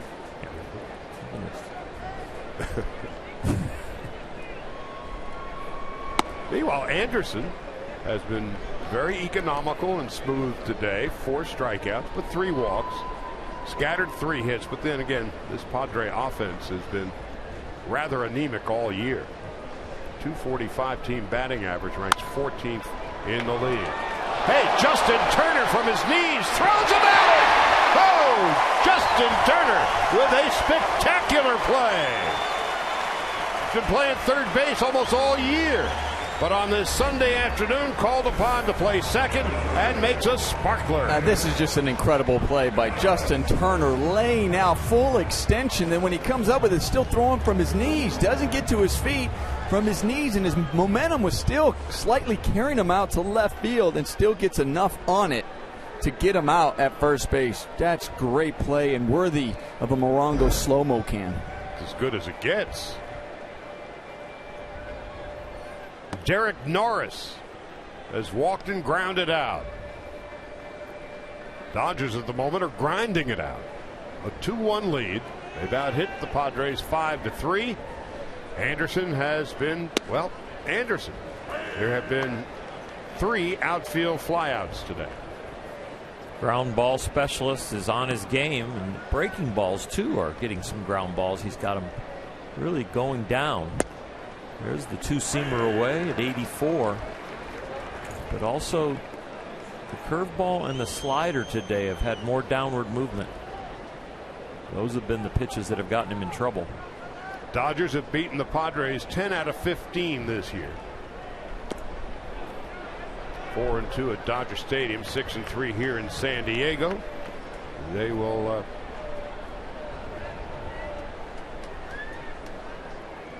be done after today. First series of the year between the Dodgers and Padres way back in April. 3-2 to Norris.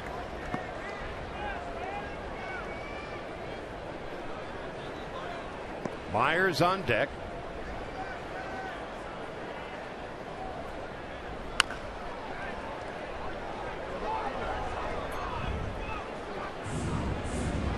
Yesterday, these two teams played a tight game, and in some ways we felt like the Dodgers would let the Padres kind of hang around. Today, they're going toe-to-toe again.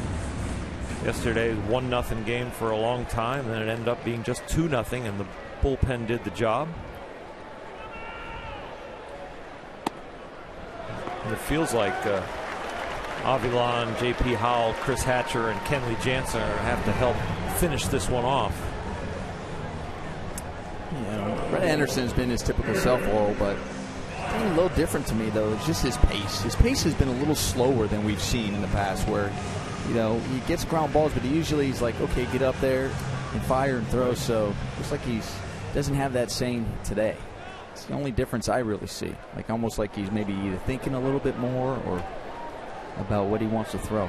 Yeah, maybe there is a little more thought about, you know, getting that downward action, because we don't see as many of the flat breaking balls.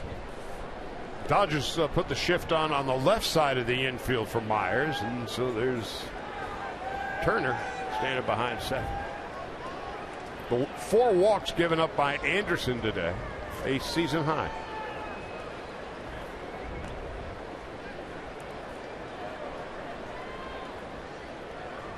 Dodgers 10-5 against the Padres, 9-4 against the Rockies, 9-3 against Arizona, and 6-9 against the Giants in the West. Line in the center field for a base hit. Turner was swung way over and it was hit so hard he had no chance. First and second now with 2 out. How special was that play by Turner that we got the out in this inning, because recording that out really makes this jam a little smaller with 2 out in first and second. Another outstretched attempt by Justin Turner, but that ball was rocketed into center. Meanwhile, Anderson. Oh, no.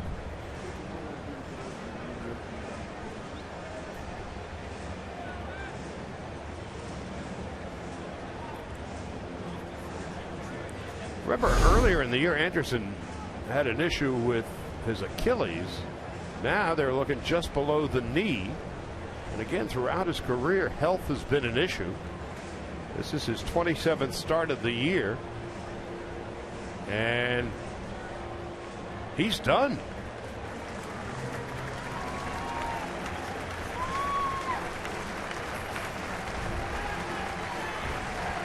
Can't tell exactly how, but the base hit by Myers on his 95th pitch. Brett Anderson, it's like it's grabbing his calf.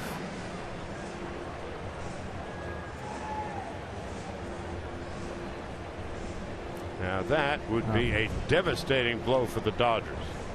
You just hope it's a cramp, and they felt like it's not going to go away right away. Just hope he didn't pull or tear something. Stan Conti wanted to get whatever report he can get out of Anderson. Mattingly is going out to talk with Ted Barrett. J.P. Howell is becoming in. He's got as much time as he needs to get warmed up. Corey Spangenberg, left-handed hitter, will be the first one he faces. And so the Dodgers keep their fingers crossed. And we're going to take a break and come right back.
other than Brett Anderson is still on the bench, did not immediately go to the training room for any work to be done on the left calf.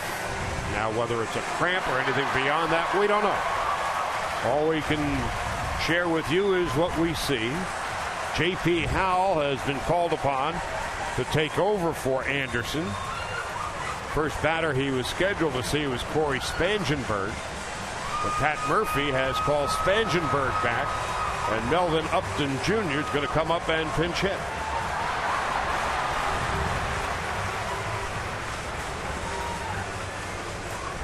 Back on July 21st in Atlanta is when he walked off the mound. Brett Anderson did with an Achilles problem after 2 2/3. I hope it's not a reoccurrence of that. You really do hope it's a cramp and that it'll go away.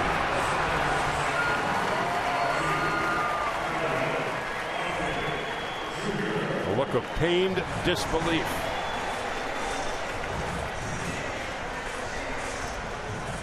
Two on and two out. In the bottom of the 6th. And Melvin Upton Jr. pinch hitting for Corey Spangenberg. Dodgers nursing a 2-1 lead.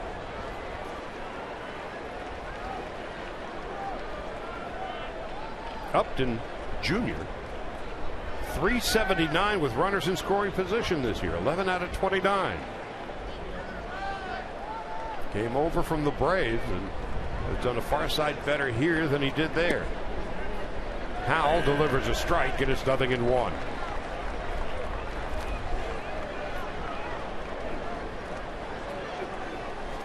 After today, just 26 games left in the regular season. And now, big question mark surrounding Brett Anderson. Out of the game due to injury. Left leg, looks like a calf. How it happened precisely, we don't know. After the completion of his 95th and final pitch.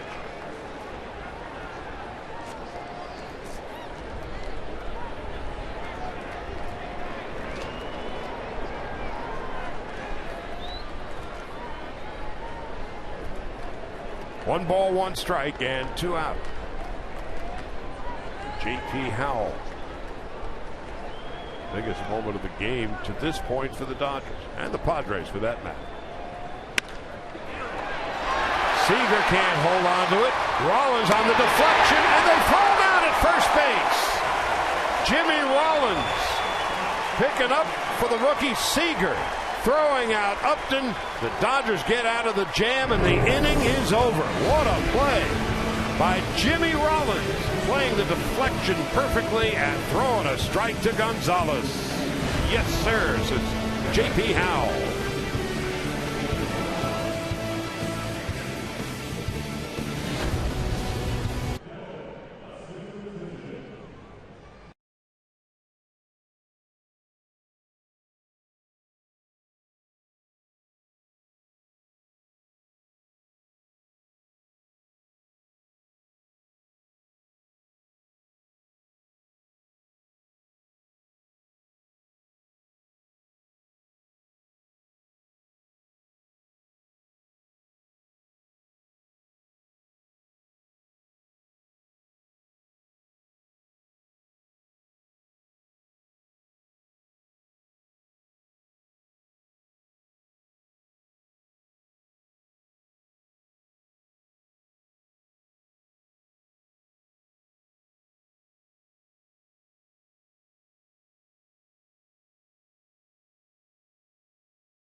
Rollins on the hard hit ball off the glove of Seager.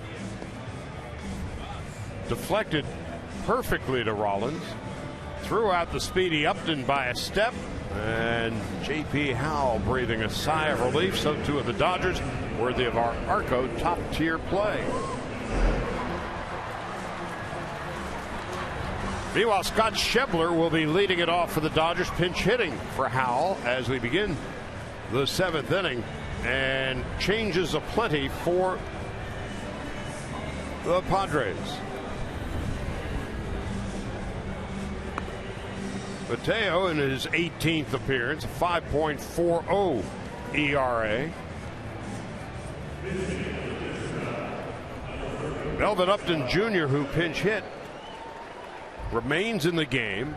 He goes over to center field. Will Myers, who was in center field, moves over to first base. And Alexi Amarista is at second base.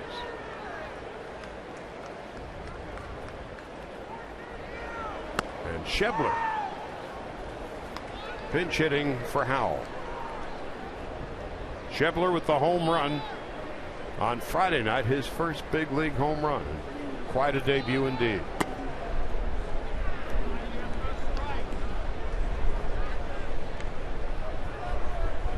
Colorado with 2 in the bottom of the 5th. Draw closer to the Giants, 7-4 San Francisco. Schebler takes a strike, and it's 2-1.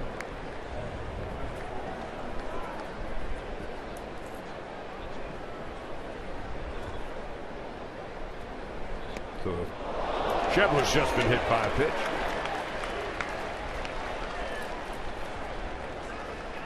So of course, as soon as we know something about Brett Anderson, you will too.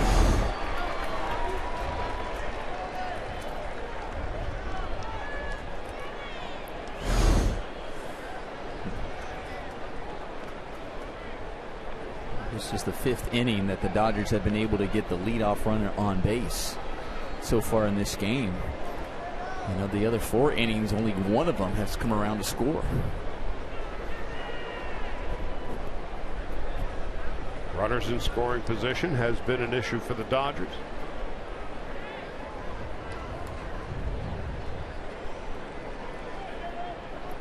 Dodgers are 2 for 12 with runners in scoring position this afternoon. So they've had their chances. They've left 6 men on base. And Schebler, the leadoff hitter, hit by a pitch, leading off first. And here is Jimmy Rollins, 0 for 2 and a walk.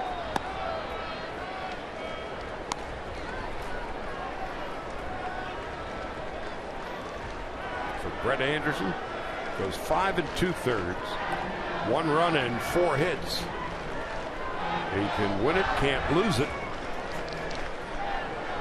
But of greater concern, the left leg. Rollins with the bunt, throw down to second base, and Schebler is out. Not the kind of bunt that Rollins wanted to give.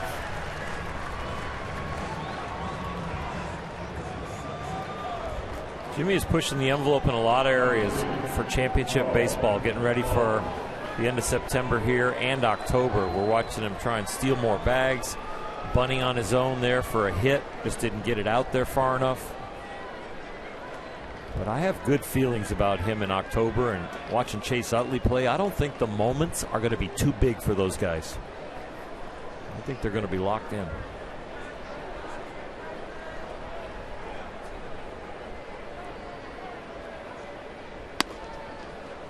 Now Crawford, who's 0 for 2 and a walk. One other change that Pat Murphy made. Derek Norris, who had been at first base, moves behind the plate after Myers moved in from center field to play first. Amarista takes over at center. Melvin Upton Jr. in center field. Amarista at second. 2 runs, 5 hits for the Dodgers. 1 run, 4 hits for the Padres. Mateo inside and low, and Crawford lucky to get out of the way.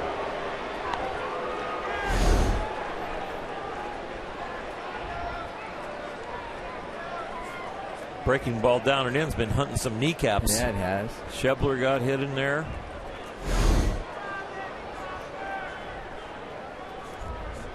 Brandon Crawford got hit in the Dodgers series in the calf, and that set him out 3-4 games. Crawford fouls it back. Justin Turner got plunked in this game a little earlier.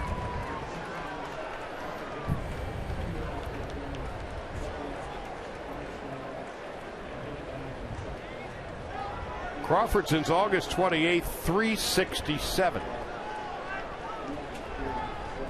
In September, throughout his career, he's had the highest batting average for any month.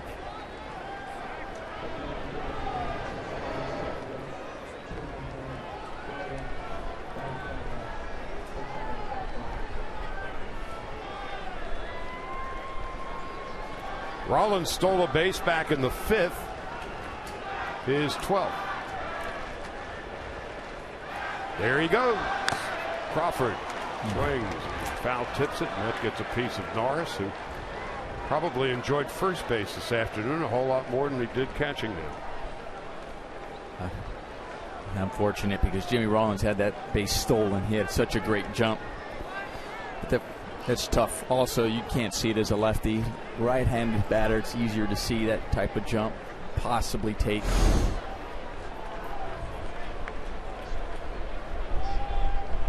Nearly halfway there by the time Mateo released the pitch.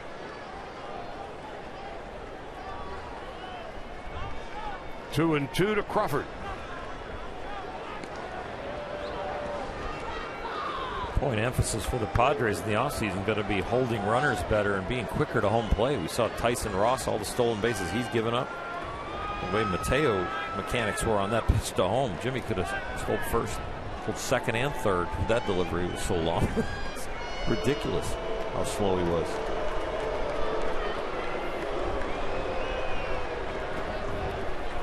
Somebody forgot to tell Rollins he turns 37 in November.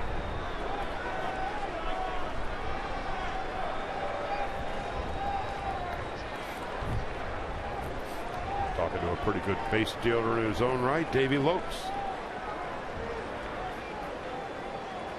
2-2 with one out in the 7th.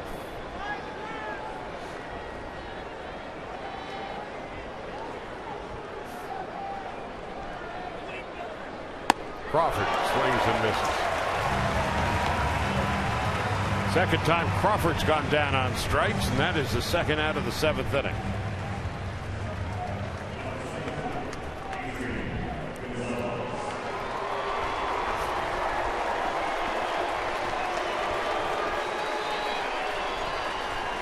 Well, they've gone to the top half of the 6th inning in Denver, and the Giants lead the Rockies 7-4.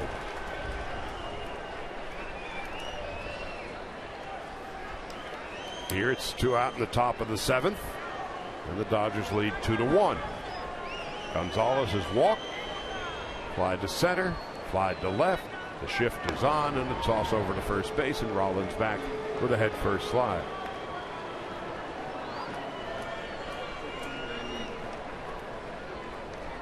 Gonzalez in his career against the Padres hitting .315. Has 7 home runs and 15 runs batted in on against the Padres this year.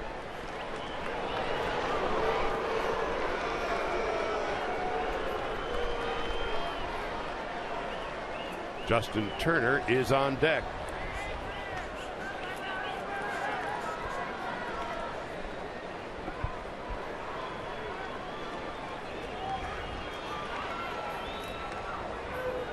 Another toss over.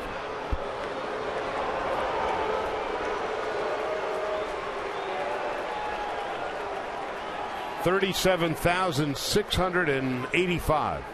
Watching this one today at Petco.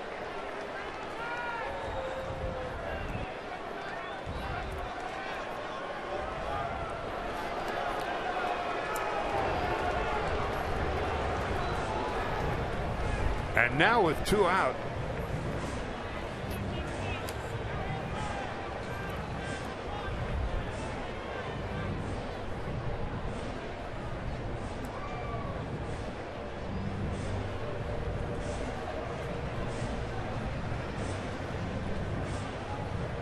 Pat Murphy coming out and talking with Mateo and the entire infield. And Ted Barrett now joining the cast.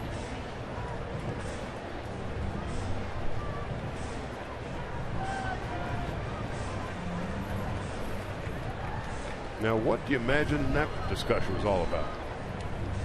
Maybe it was about, let's keep your focus on the hitter. I understand you're trying to control the running game, but let's make sure once you're okay with the runner, let's deliver the ball right where you want it to Gonzalez. Who has hit 26 home runs and knocked in 81 this year. In the dirt, backhanded nicely by Norris. 1 ball, no strikes. Melvin Upton Jr. in center is somewhat shallow and shaded toward left for Adrian Gonzalez.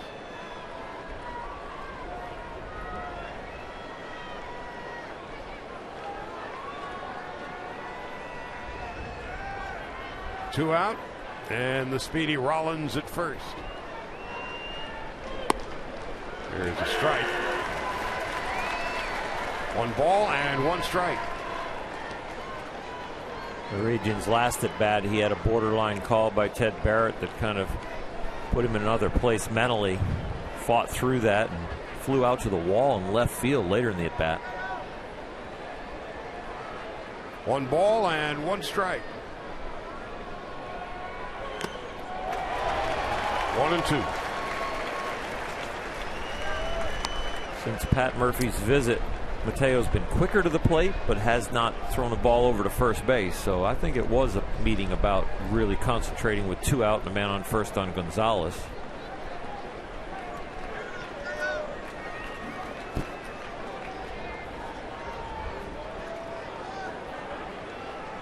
Mateo, he's 30 years of age, and he's kicked around some.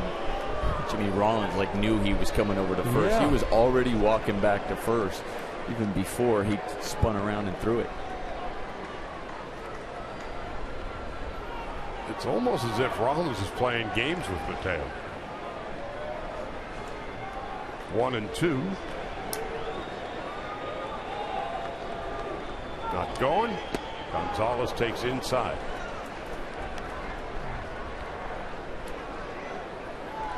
If you get into the pitcher's head, he might make a mistake, especially to a hitter. Adrian Gonzalez is asking to check to see if that ball hit him and grazed his knee.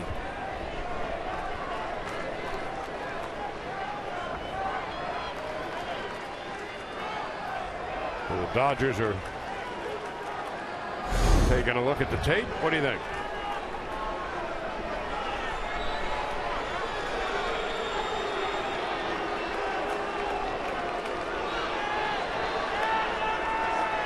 I don't know if the ball hit him or the glove. I'd like to see the other angle. Couldn't really tell right there. They're going to take a look. Adrian felt it. So Ted Barrett and Angel Hernandez will listen to the folks in New York who saw pretty much what we saw.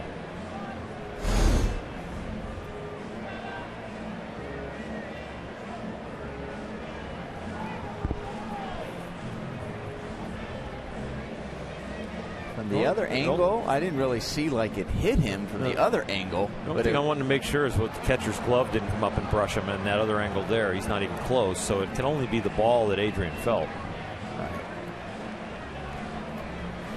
I don't think it hits him.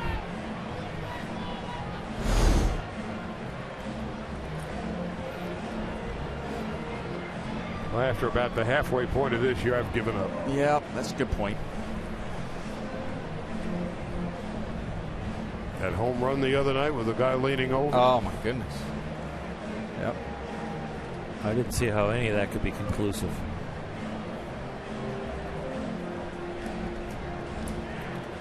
It brings us all back to the neighborhood. Yeah. And the belief system of a certain umpire. Yeah. I don't believe in the neighborhood play.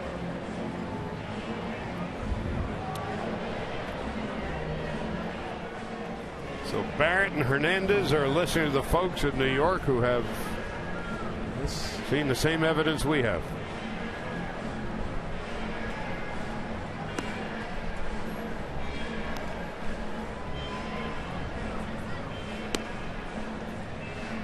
So either Gonzalez will be awarded first base, or the count will proceed at 2-2. At least it sped this game up.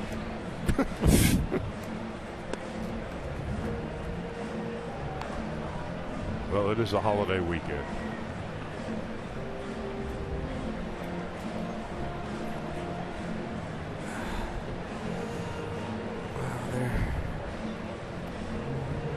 This is where replay's beginning to lose. Yep. It's really not too quick over there in New York right now. And I know this is tough to call right there and tough to see, but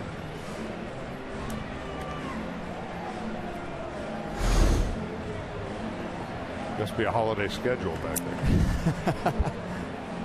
Well, let's see. Is it 2-2? Yep. He's still hitting.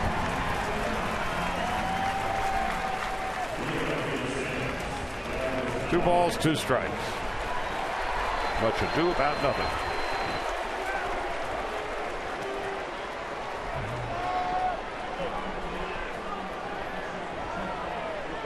Maybe if Adrian had pleaded his case a little more forcefully.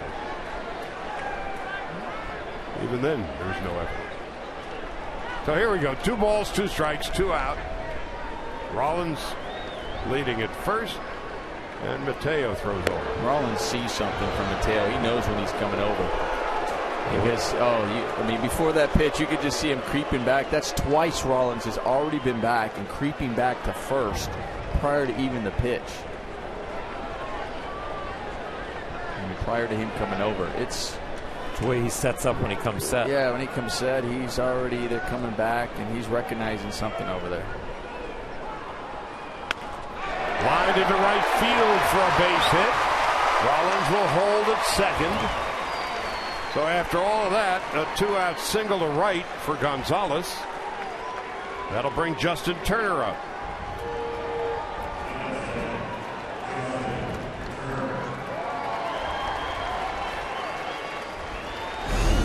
Here's what we were talking about with Jimmy. Here's the pitch before that hit. There he's already going back. Like he knows he's coming over there. Oh. That's a walking lead the opposite way. He did this. That was the second time. The last time he picked over, he did the same thing where he was walking back to first, knowing he was coming over there. And now, after all that, Murphy's going to make a pitching change.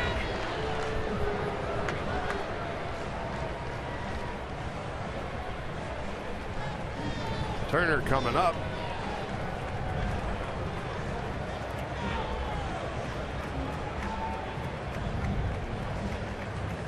Nick Vincent is on his way in. He will be facing Turner with 2 on and 2 out at the top of the 7th.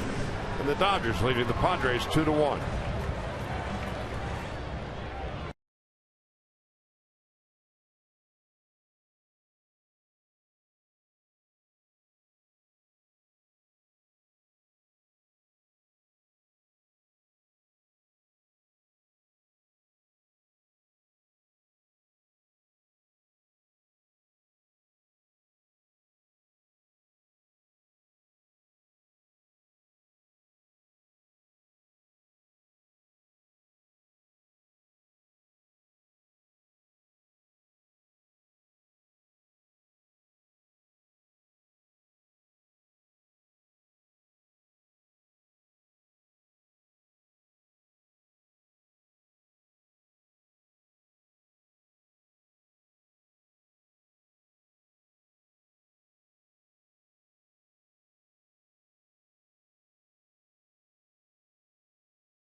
Sportsnet LA is brought to you by Nissan.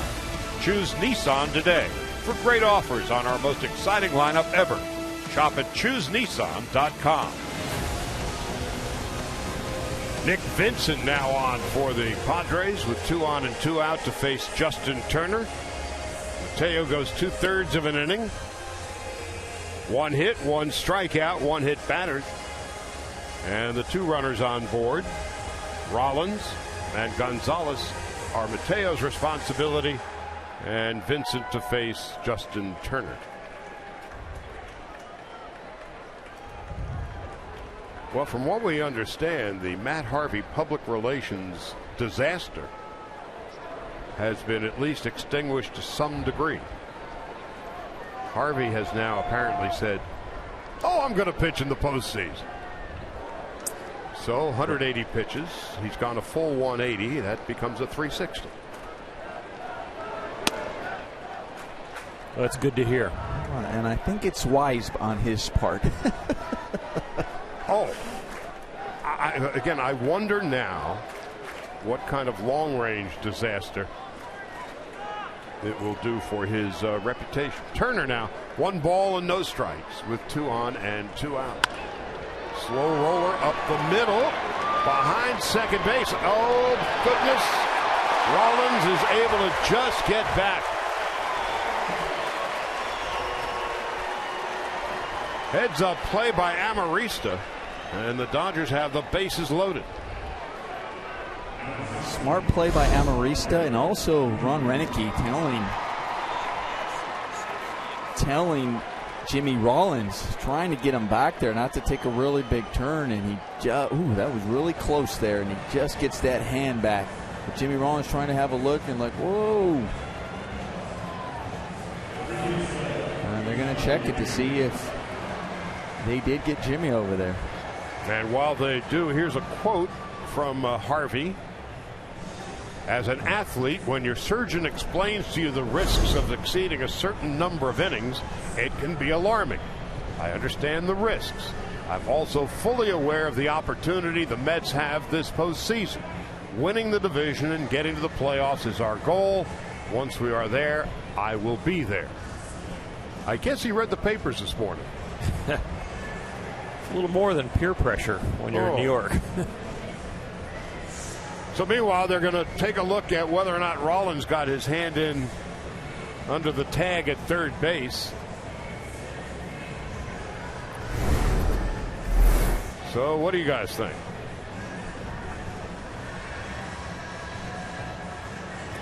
I think he gets his hand in there. I think he's safe.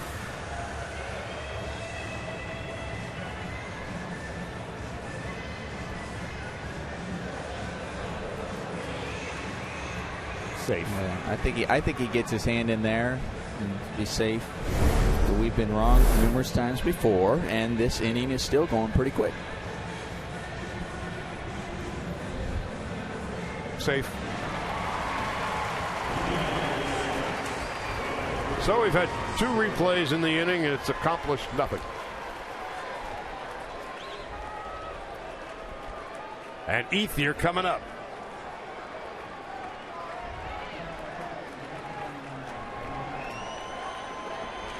Minute and 49 seconds to reaffirm the call. So here is Ethier coming off a big night last night. 3 hits and 2 runs scored. He's got the bases loaded. It's a 2-1 Dodger lead. Ethier takes high and away. 1 ball and no strikes.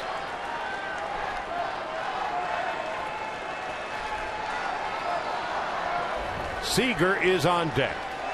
Dodgers with a chance to blow it open. Rollins, Gonzalez, and Turner the runners. Dodgers 3 for 13 with runners in scoring position. And Ethier takes a strike. 1 ball, 1 strike.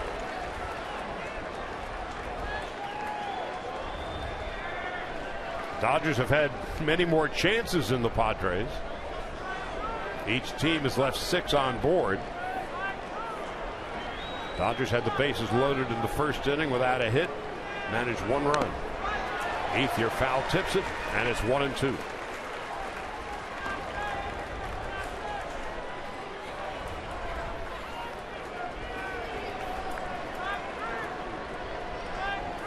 Dodgers looking for that knockout blow. To this point, they've been unable to deliver it.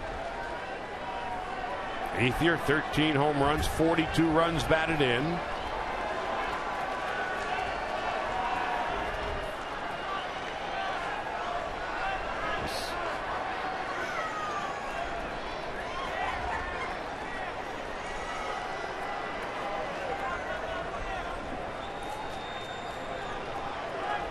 Andre Ethier in point of service, longest tenured Dodger. On 1-2, rolls it up the first base line. Vincent throws it high and over the head of Myers down the right field line.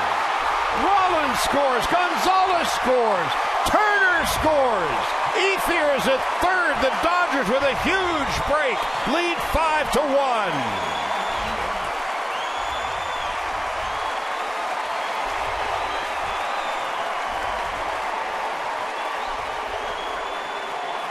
Now Pat Murphy, I imagining, wondering if Ethier was running inside the baseline. And you know, Ethier did a good job. He wasn't. He didn't go inside the line. He starts off there, but watch right here. He is in that lane. He's in the proper lane. The only time he goes try to go back when he's actually getting to the base. So Ethier does a good job there.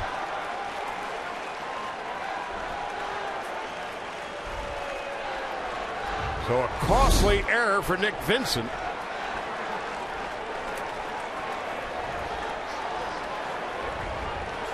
Dodgers get 3 and lead by 4. Andre's in the 45-foot line there, and he's right on the line as he goes, and you've got to be able to touch the bag. Was he out? No. Was he on the edge? Yes.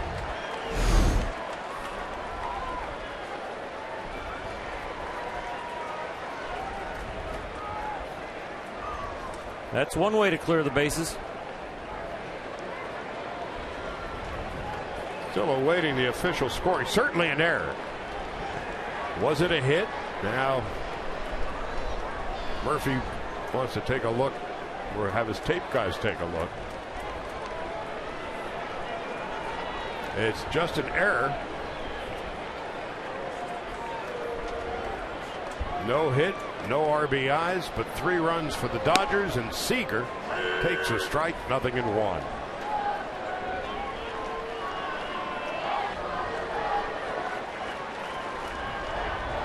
Nick Vincent with a costly throwing error.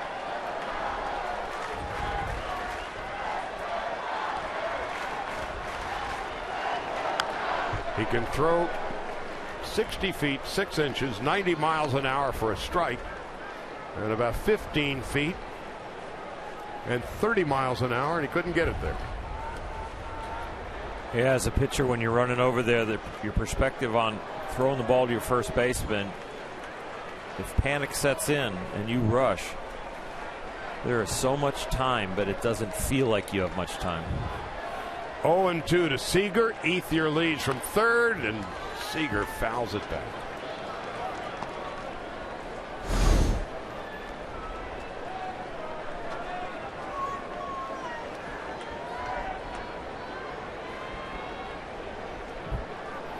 Now Marista did all he could to try to contain the damage once it went over the head of Myers.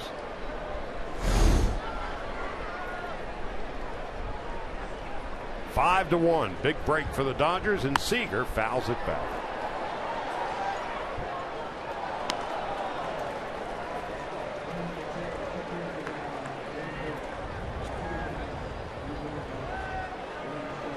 Five runs, 7 hits, no errors for the Dodgers. 1 run, 4 hits, 1 crushing error for the Padres. 2 out, 3 in, top of the 7th. Ethier leads from third.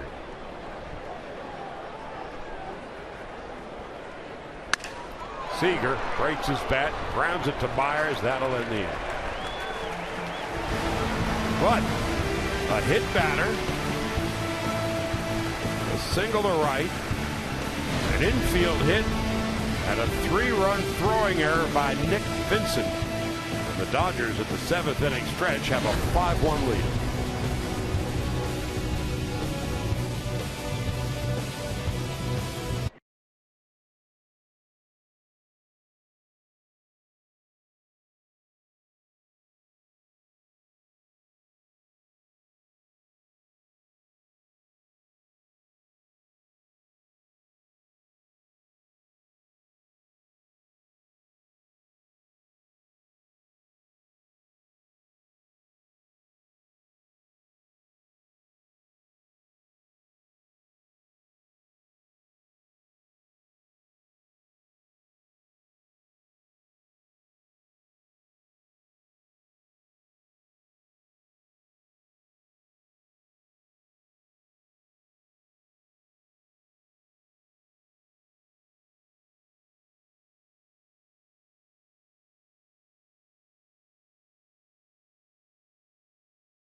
Labor Day weekend, we go to the other half of the 7th inning stretch. The Dodgers say thank you very much to the Padres. All charity happily accepted, and Luis Avilan is on to pitch the bottom half of the 7th inning. Hal pitched 2/3 of an inning.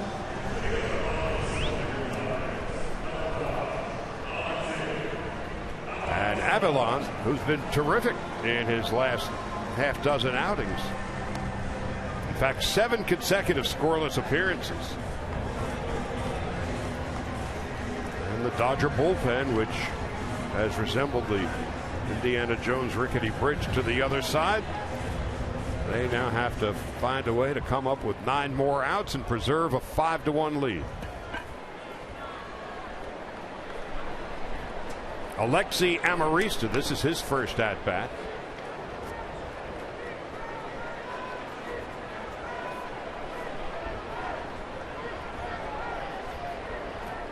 Rocky Gale is in the on-deck circle.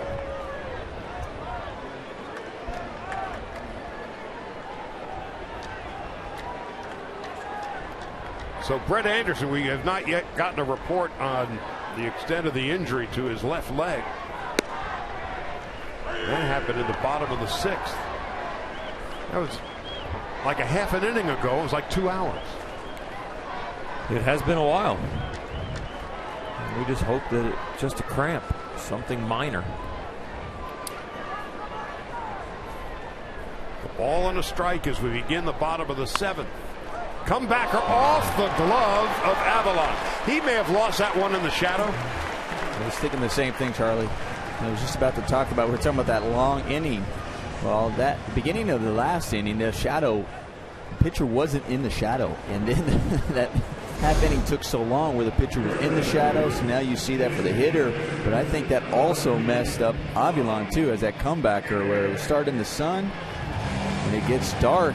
It's all it takes for you to just misread it and get off the glove. It goes as a base hit.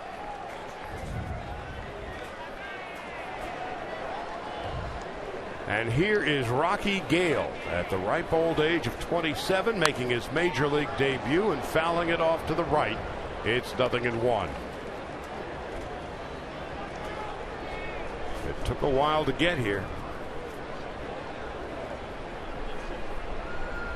Solarte on deck and Jerko to follow.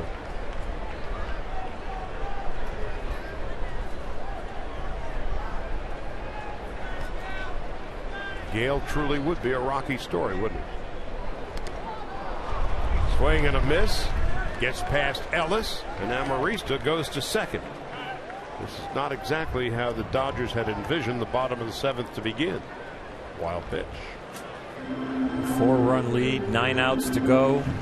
The bullpen starting to gather some order down there where some people are getting outs. J.P. Howell's getting consistent outs. Avilan's getting consistent outs. Chris Hatcher's been on the beam and throwing the ball well. Yimi Garcia going to work. Rockies are hitting in the bottom of the 7th.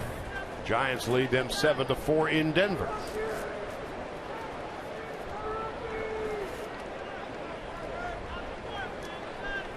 Oh, and 2. Gale rolls one to third base. Seager throws him out. Amarista couldn't go anywhere. So that's the first out of the 7th inning.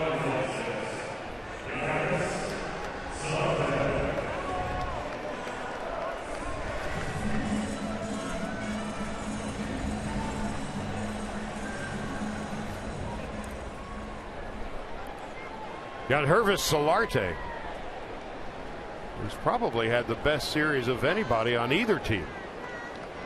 1 for 2 and a walk. 7 hits in the series.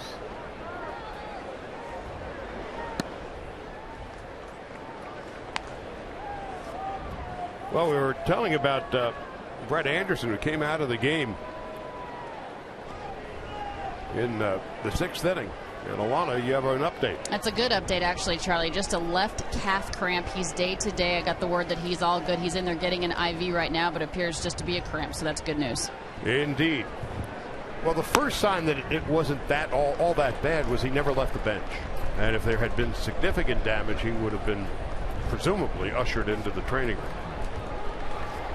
Presumably, but we also know Brett wants to see how the inning finishes. He wants to make sure. He was bummed that he was coming out, but that is all really good news to hear that it was just a cramp. It's what we were hoping. Well, there was no apparent misstep. No. And so it was one of those where, okay, into short right, sprinting in is Ethier. He is there and makes the catch. What a terrific year Andre Ethier's had on both sides of the ball. Great catch last night. Had a long way to go this afternoon on this play. Yeah, not an easy. When we saw that ball going up and we saw all the fielders trying to get that, we're like, uh-oh, this was going to be trouble. But Andre Ethier sprinting over there, making the nice catch. He's playing like the 10-year veteran of this club. And a healthy 10-year veteran. About as frisky as we've seen his body for a whole year.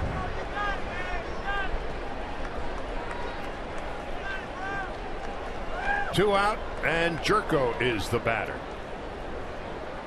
1 for 3, including his 3rd home run of the series. It takes a strike, 0-1.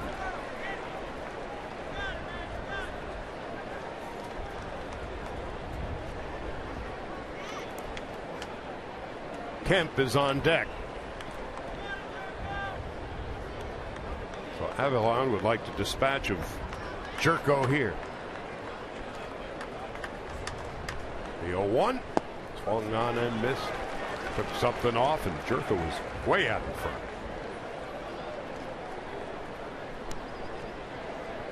So Avalon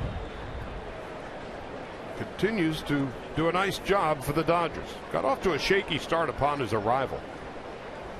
But as we mentioned now, 7 consecutive scoreless appearances. On 0-2.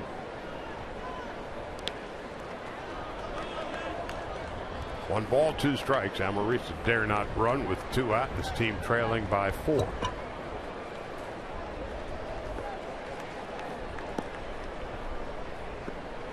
Dodgers and Angels. 6:05 first pitch tomorrow from Anaheim. Greinke and Nick Tropiano. Tuesday, Kershaw and Haney. Wednesday, the Dodgers are going to pitch somebody. They haven't announced who, but they will because it's in the rules. 2 balls and 2 strikes. Garrett Richards will be pitching for the Angels.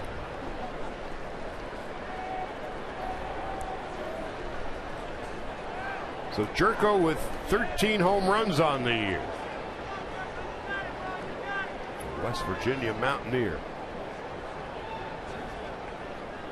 has been struck out. Avalon fastball 94 upstairs. This was an inning with the ball lost in the shadow shades of Billy Lowe's.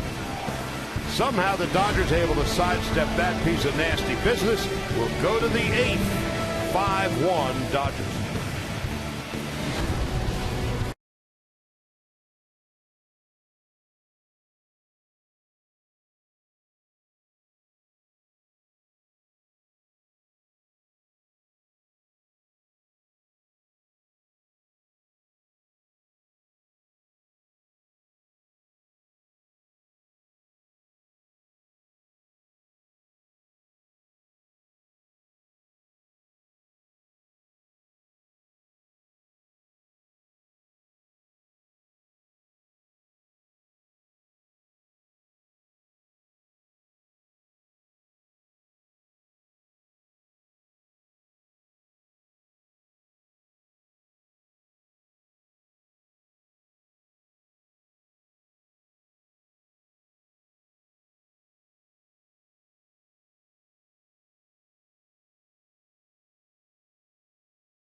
MLB.TV Premium.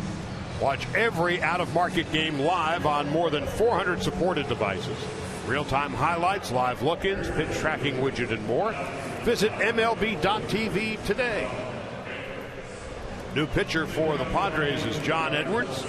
He came over in the trade that sent Will Venable to Texas. And the Dodgers saw him on Friday night and toasted him for a run and 3 hits in 1 1/3 innings.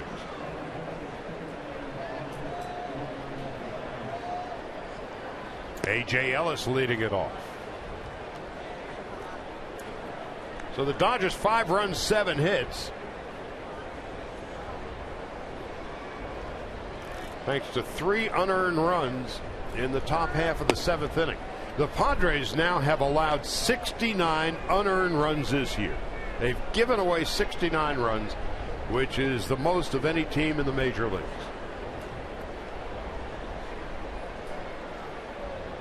And the Dodgers have been a lot stingier. The old baseball adage, you can't give them more than 27 outs. These guys have given away 69 runs.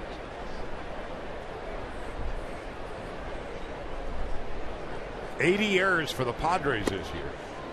The Dodgers have committed the fewest, 58.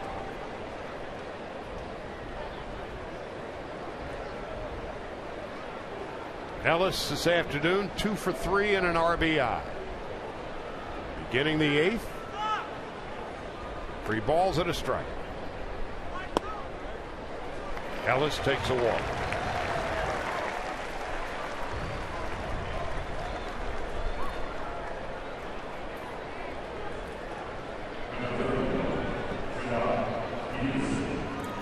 Well, here's Jock Peterson, who has walked, struck out, and bounced into a double play. Top of the 8th in Denver, the Giants lead the Rockies 7-4. After today, 26 games remain.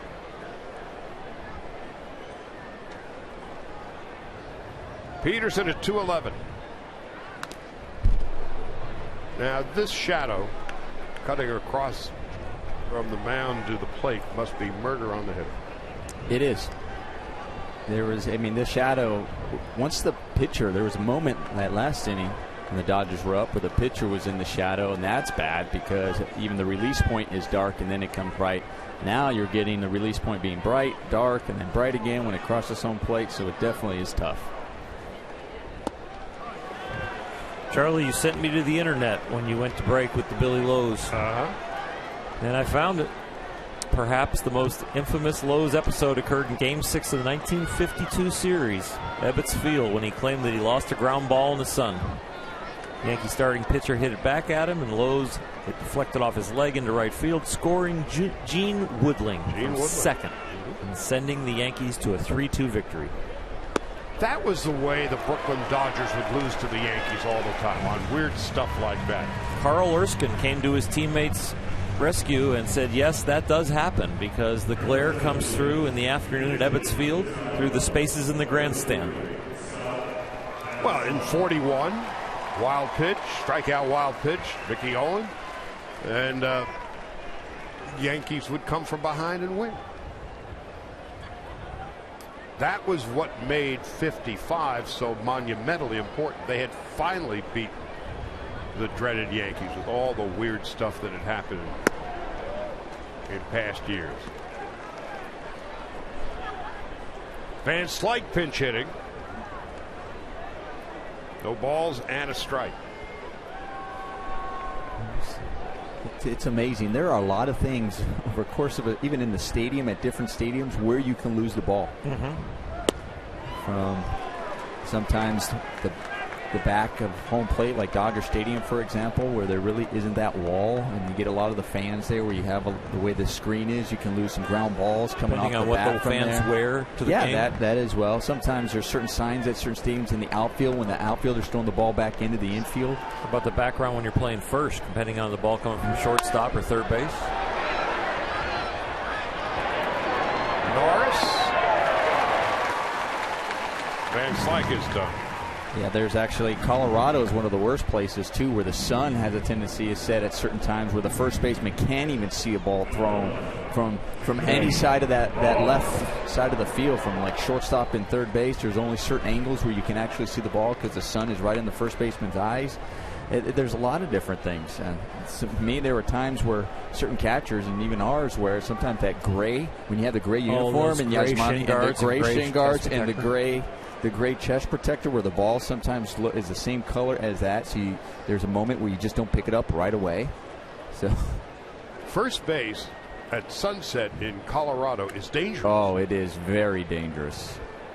Because it's not just the pickoff, it's also the throws across the field. There were times when I remember playing first base there, is I would tell the infielder, throw it to me on one hop. It's the only chance I have to catch the ball. Pitching in Wrigley Field as a right-handed pitcher, when the sun comes between the two decks, you have to actually pitch with a crooked hat, kind of like we've had here in this series, and pull it down over your one eye just to be able to see home plate. Marcus Mateo was meant for Wrigley Field. It was. You have to turn your hat as you lift your leg and then turn your head from where you're looking. That glare comes right in your eye, and if they hit it back at you, you're in trouble. Fernando Rodney, another one. Mm-hmm. 2 balls, no strikes to Rollins with 2 out in the 8th, and the Dodgers are leading it 5-1. 3-0.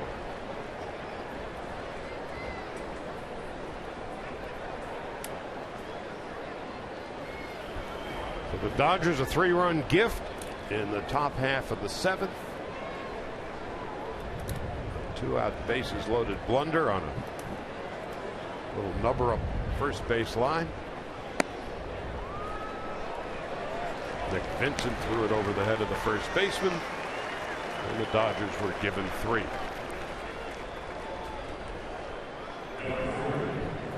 That's the 6th walk I believe the Dodgers have had this game, and also 2 hit batsmen. And what has been frustrating about all of that is only one of the 6 walks has produced a run. Neither of the hit batsmen would come around and score. So at 5-1, coulda, woulda, shoulda, been a lot more than just 5-1. Well, coming into this at bat right here, the Dodgers are just 3 for 15 at runners in scoring position. See what Crawford can do about it. Crawford today 0 for 3, a walk, run scored, and a stolen base.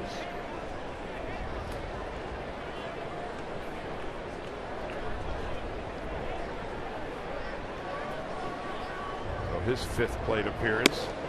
It's a strike. 1 ball, 1 strike.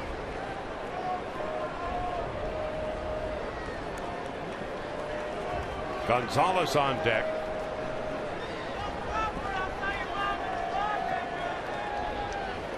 Dodgers have received 24 walks in this series.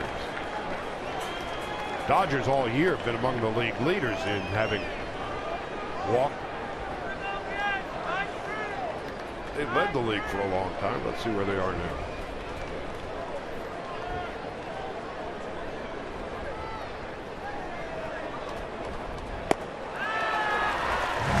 Crawford down on strikes. That will end the inning.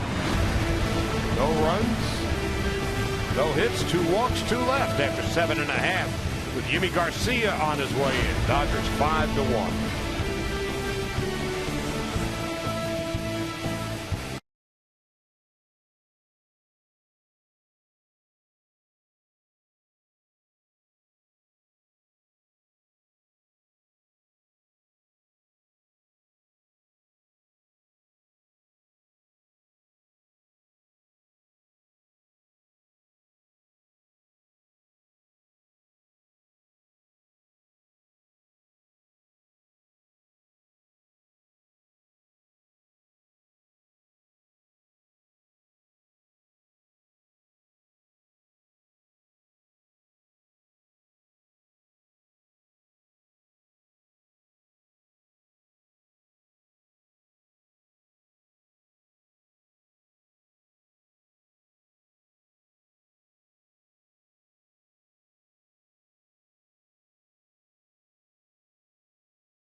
Warm-up tosses as he gets ready to pitch here in the bottom of the 8th. This Dodger bullpen has had its ups and downs, but lately they've been getting a lot of people out. Well, J.P. Howell retired the only batter he would face. Avilan gave up an infield hit in the 7th. Van Slyke takes over in left field. He pinch hit for Avilan. And double switch. So Crawford's day is done. But not yet gone, the sun. Well, the shadows have made life miserable on a couple of plays and to a couple of hitters here in the latter stages of the ball game. And here's Matt Kemp stepping in. Kemp 0 for 3, and his streak of getting on base in 25 consecutive games by hit or walk is in peril. Garcia's first pitch. Tailing fastball up and in for a strike, and it's 0-1. That one had some movement. Yeah, Yimmy's got exceptional movement, just getting that location down. When he gets the spray pattern a little tighter, he's going to be an exceptional pitcher. Into center, heading back is Peterson, and he can't get it. Kemp's streak is now at 26, and a leadoff double in the bottom of the 8th.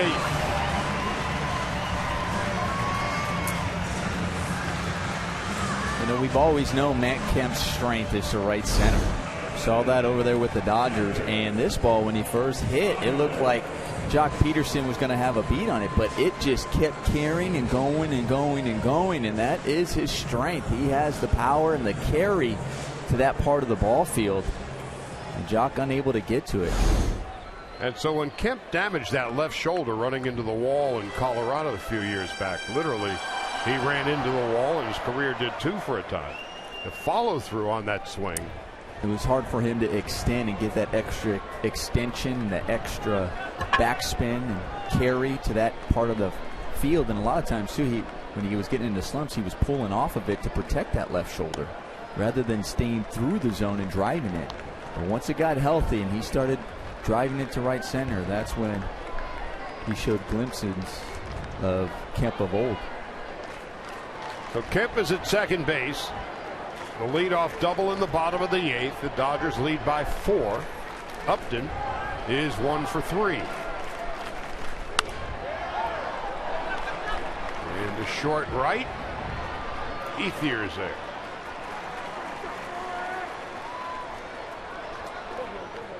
That's the first out of the 8th.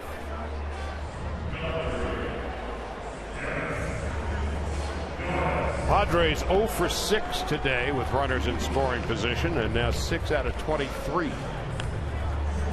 Derek Norris coming up. He's walked twice and bounced to short.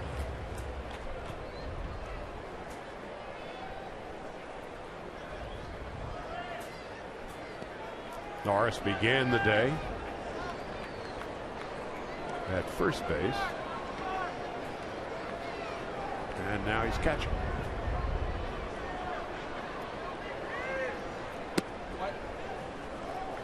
One ball and no strikes. That's Ian Thomas warming in the Dodger bullpen.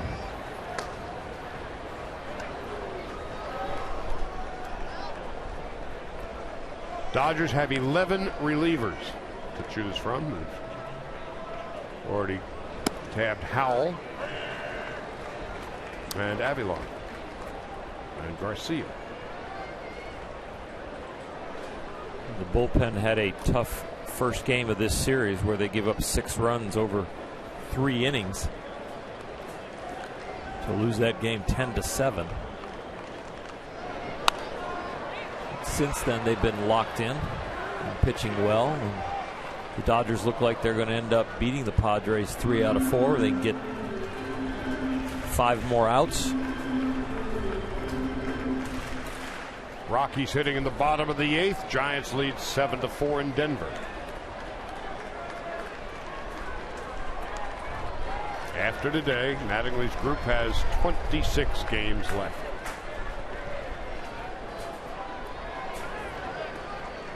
One and two. Foul by a few inches.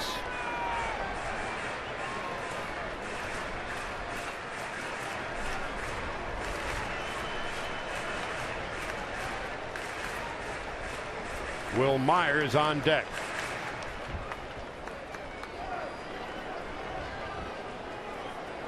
Well, we're 153 days into the season, and the Dodgers have been in first place for 143 of them. Only the Cardinals have been in first place for more days, 147. Slicing foul, and Gonzalez will run out of room.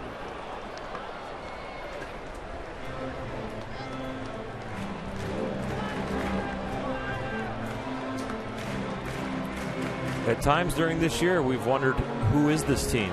And what are they really going to be like? And we've watched them struggle, and we've watched them really succeed and get hot. Ultimately, they are going to define themselves the rest of this month and then in October.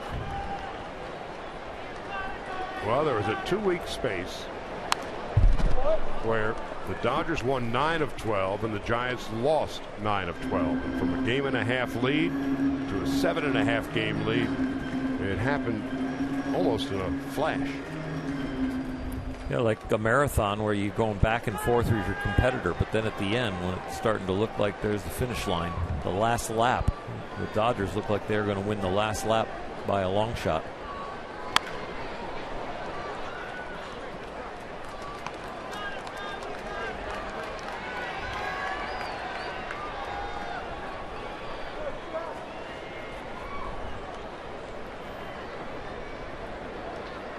It's easier to say from up here than it is from down there. Mm-hmm.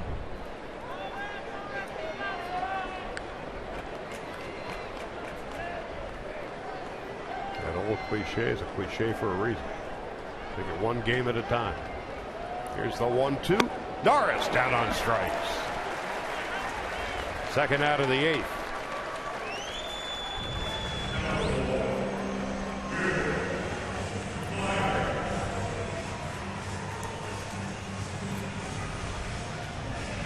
Well, Myers coming up. Or as a pitcher, when you see that shadow, you recognize that it's harder on the hitter, and does that make you think that I should attack more because they're having trouble to see it? Yeah, it changes the whole philosophy of a pitch. The whole scouting report on the hitter, the scouting report on the ballpark, everything. Are you more inclined to throw hard stuff or breaking stuff?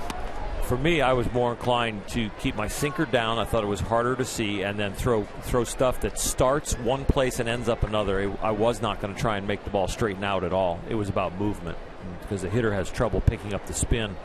Their first information, I think, is what they have to hit because they don't get information very long, and they don't get very good information. Myers 1 for 3. Into short right, sprinting in and over is Ethier, and he makes the catch against the sidewall.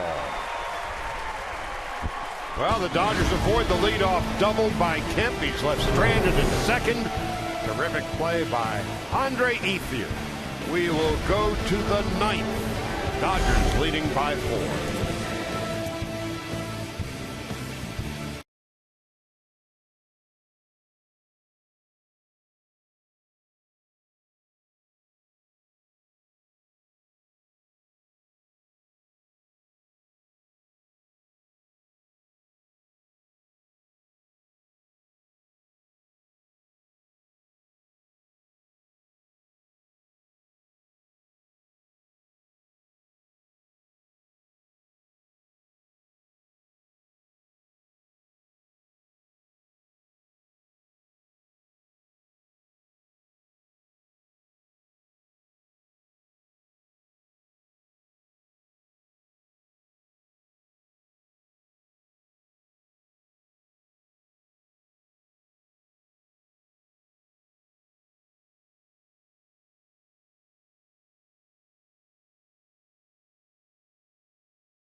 Dodger first baseman Adrian Gonzalez talks about how he was influenced by his high school coach.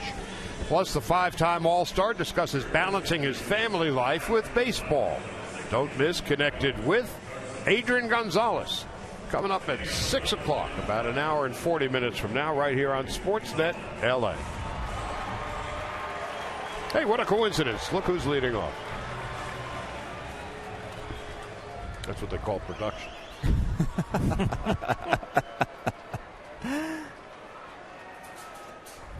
They waited 3.5 hours for that moment. And here's Adrian, who is 1 for 3 and a run scored. Frank Garces to pitch the ninth.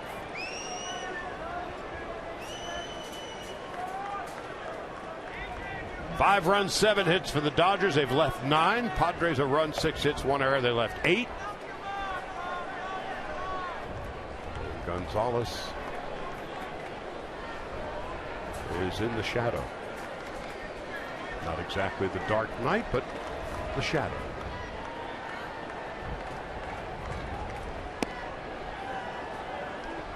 If you haven't heard, and that whole Matt Harvey fiasco back in New York, said yesterday, 180 innings. All I'm thinking about is Tuesday. I don't know if I can do it. Well, he just got crushed in the papers and everywhere. 24 hours later, upon further review, he issued a statement. Never mind. He's going to pitch Tuesday, and he's going. It was the most ham-hocked public relations disaster inflicted by one's own self. Now let's see if they can clean up the mess after that. So he came out with a written statement on Derek Jeter's the Players Tribune. The Players Tribune. Oh, never mind. If we're in the playoffs, I'll be there. Yeah. That's pretty much what the statement said. So will we. Gonzalez fouls it back. 2 balls, 2 strikes. And really, the news is also that does affect the Dodgers and Dodger fans. That there's a large likelihood that the Mets are going to be the Dodgers' opponent if both teams continue on this path. Yeah, if it ended today, they would be. And so when Matt Harvey says, I'm not going to go past 180 innings, and he's at 166 and a third, and he's going to pitch on Tuesday, and he's got a couple starts after that, that would mean the Dodgers wouldn't be facing him. 2-2 to Gonzalez, beginning the ninth. Well, we have a retraction. So we're probably going to face Matt Harvey if they get there. Well, here's the quote. As an athlete, when your surgeon explains to you the risks of exceeding certain numbers of innings, it can be alarming. I understand the risks.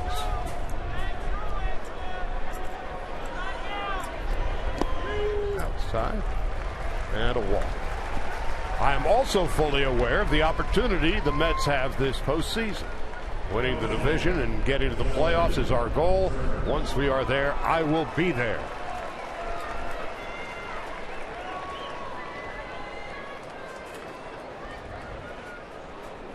So a leadoff walk for Gonzalez. And Turner with a couple of hits and has been hit by a pitch and scored a couple of runs today.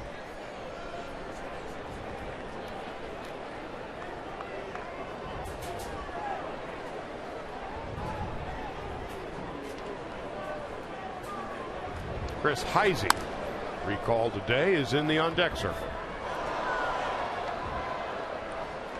Matt Harvey's walk-up music on a road game will be the Michael Jackson I'll Be There song.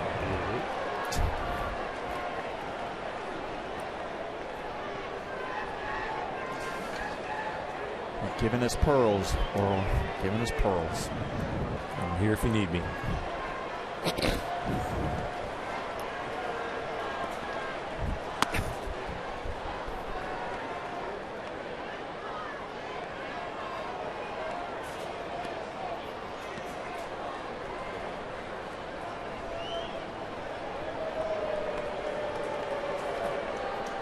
So Justin Turner maybe showing signs of getting out of the slump with a couple of hits today.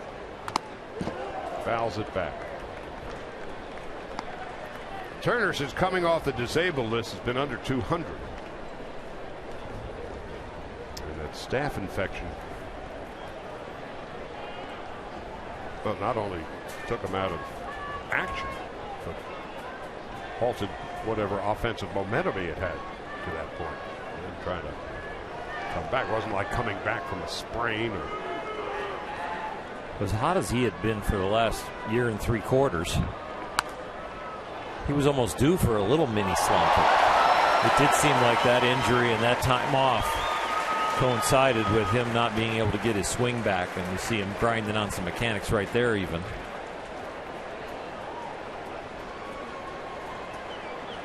A fella to our right, about 25 yards away, caught that foul ball barehanded, and he was high-fiving 100 people he's never met before.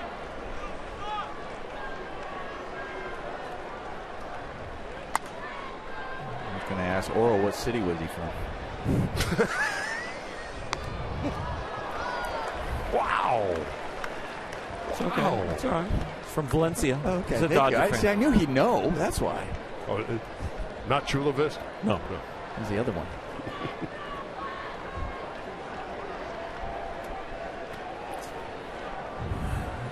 Dodgers scored a run in the first. They have never trailed. The Padres tied it in the third, but the Dodgers scored 1 in the fifth and 3 unearned runs in the seventh. And that's your ball game. 5-1. We're about 3 hours and 20 minutes into this thing. And they were worried about pace of play.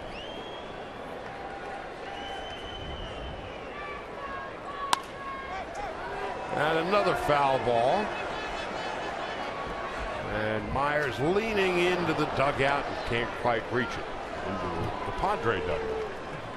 I expected a few more Padres to be up there in the dugout. They just try to help him out in case he flipped over the railing. Right. Yeah. Every man for himself.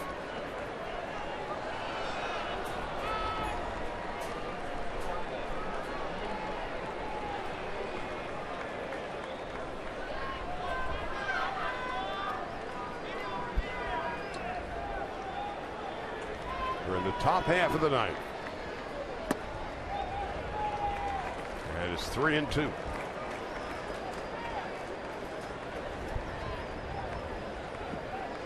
They're in the bottom of the ninth in Colorado. Giants 7-4.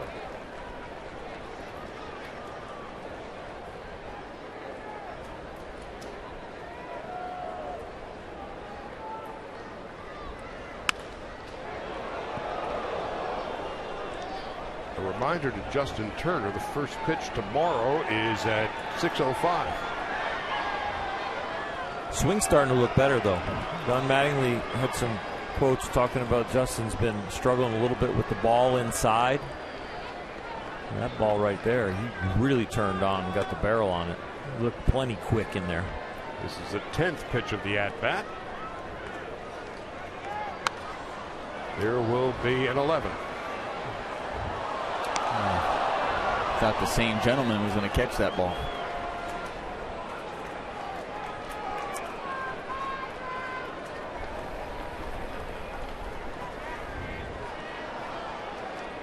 From Chula Vista? No, that was Valencia. Chula Vista's to our left. Valencia's to our right. Gentleman from El Cajon almost caught that one. There's one to him. There'll be a 12th pitch to this at-bat. Rancho Bernardo almost caught that one.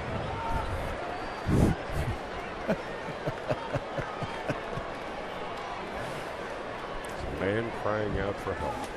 Well, it's been 3 hours and what? Yeah. 17.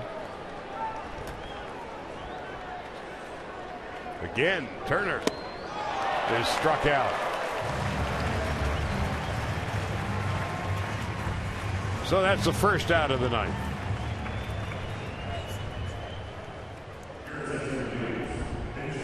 Now Chris Heising. Would you rather have dark to light or light to dark? as far as the light, Nomar, right now? Doesn't matter. They're Doesn't both. matter? Yeah, it doesn't matter. Really? They're both tough. You don't want the dark night. I felt like, yeah, exactly. We've been talking But about I felt like this was easier for the hitter. Where you're releasing it, at least you had good light. No, it didn't. It's because even with the spin, it's still changing colors, and you're trying to read it all the way into the zone. Gotcha. Heisey takes inside. 1 ball and no strikes.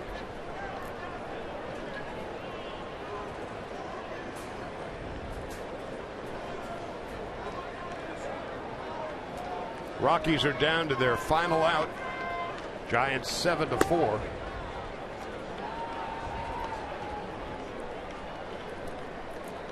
So all the Dodgers really have to do from here on out, just keep pace and then some. 8 in the loss column, and after today, 26 to play.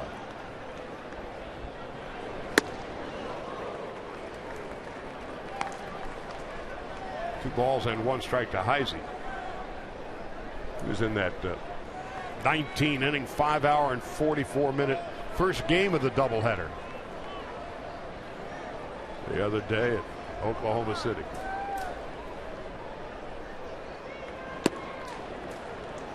Nothing like playing 5 hours, 44 minutes, 19 innings in the first of 2.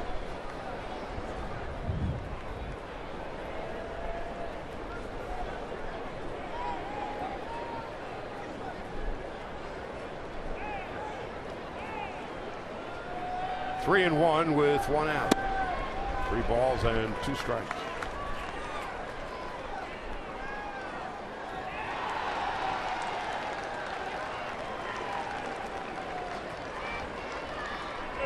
Corey Seager is on deck. It's gone final in Colorado. Giants win 7-4. Garces on 3 and 2 to Heisey. Foul back just beneath us.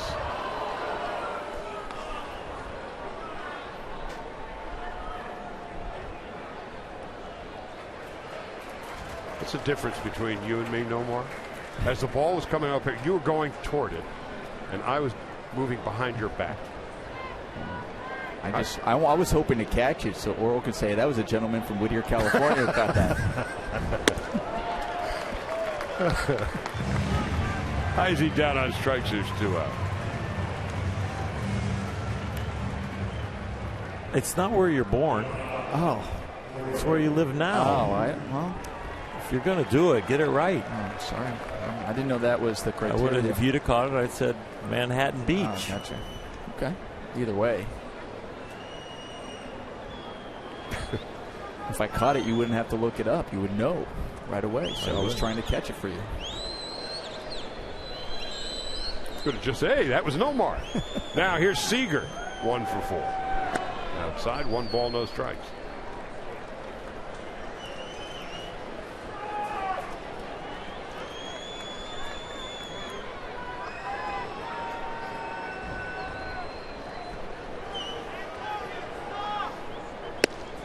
Swing and a miss. Where does this ballpark rate on your guys' list of prettiest in the big leagues? After Dodger Stadium, of course. I think it's a sleeper. It's Pittsburgh and San Francisco, and yeah, it's one of the, I think it might be in the top 5. It's got to be in the top. I've got it maybe even my top 4. Seager grounds to short, and that will do the top of the 9th. Last licks for the Padres. Dodgers 5-1, and Baez is going to get some work here.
41st appearance, a 3.10 ERA.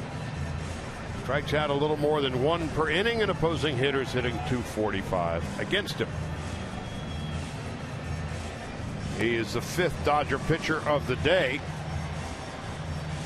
Brett Anderson, when 5 2/3, suddenly came out of the game in the bottom half of the 6th with what turned out to be a cramp in the left calf.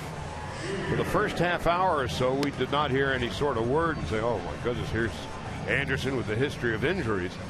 Turned out to be much ado about nothing. And after Anderson, Howell, Avilan, Garcia, and now Baez. Dodger bullpen has given up 2 hits in the last 2 1/3. Now it's up to Baez to close the door, and Jimmy Rollins going to get a little rosin on this warm Sunday afternoon in San Diego. Melvin Upton Jr.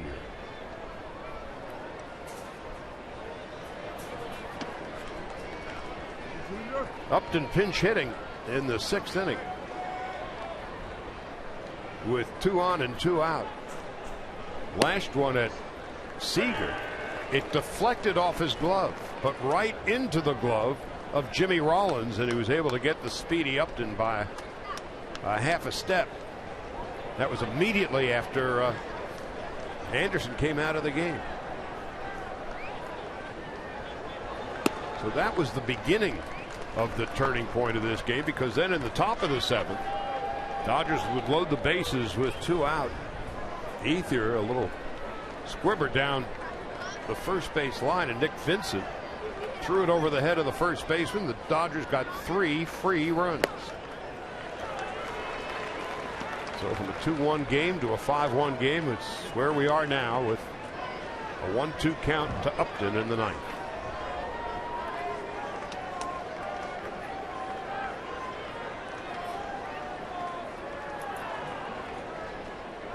On 1 and 2. 2 balls, 2 strikes. You have a 4-run lead. You're getting a chance to pitch the 9th, trying to impress people to make the playoff roster, and also get yourself righted out there and attack the strike zone with these shadows and your velocity.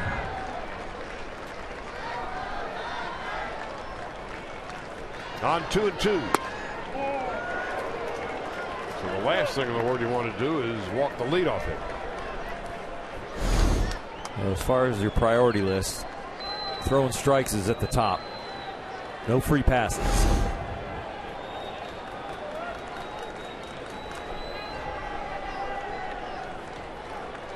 That's Amarista on deck. And here's a 3-2 to Upton. 1 out in the 9th. 98. The ball had outstanding run on it. It started like a strike right down the middle where A.J.'s glove isn't looking, come all the way across. So you don't blame Melvin Upton for swinging at it. It ended up about the same place as the ball was called to pitch before. But that one started out visually as right down the middle. As Roger Craig used to say, hum baby, hum baby. That one hum. Amarista 1 for 3. Takes a strike, nothing in 1. Brett Wallace in the on-deck circle.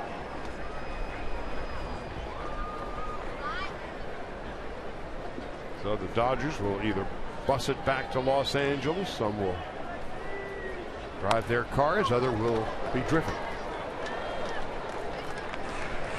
Either way, they will recongregate in Anaheim tomorrow. First pitch at 5 after 6. Zach Greinke and Nick Tropiano. Greinke with the lowest ERA in Major League Baseball, 1.59. 0-2.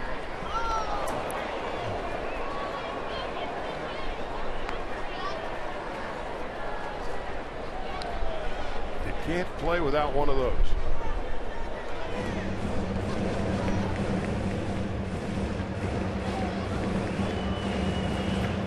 Not only does Greinke go tomorrow, At the lowest ERA in Major League Baseball. Opponents are hitting a meager 189 against him. Also the lowest in baseball.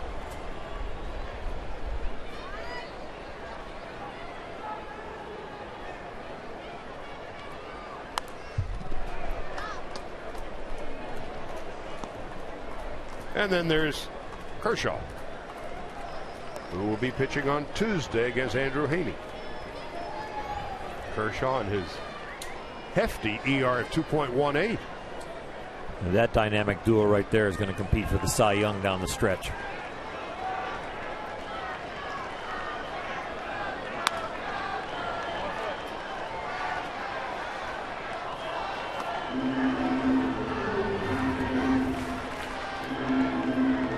Padres just go home tonight, and they'll be hosting the Rockies for the next 4.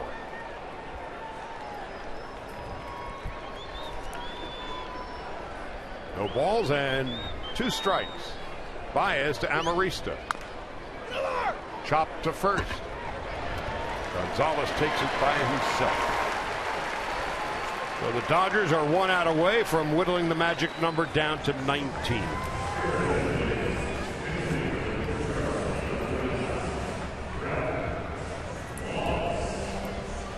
And Brett Wallace coming up.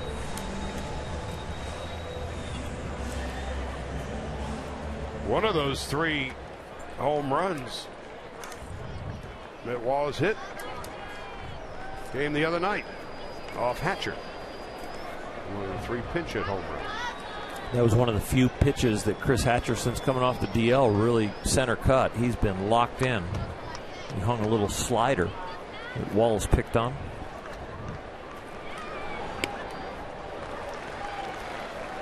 No balls and 1 strike. It's been a successful trip to San Diego for the Dodgers after game 1. Well, the Dodgers have won now 10 of their last 12. 11 of 13 here and out from now.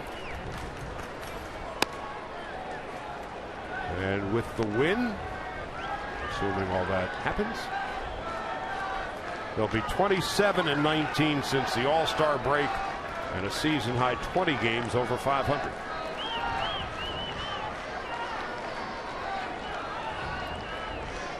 A ball, a strike, and 2 out in the 9th. Baez deals. Wallace fouls it back. It's 1-2.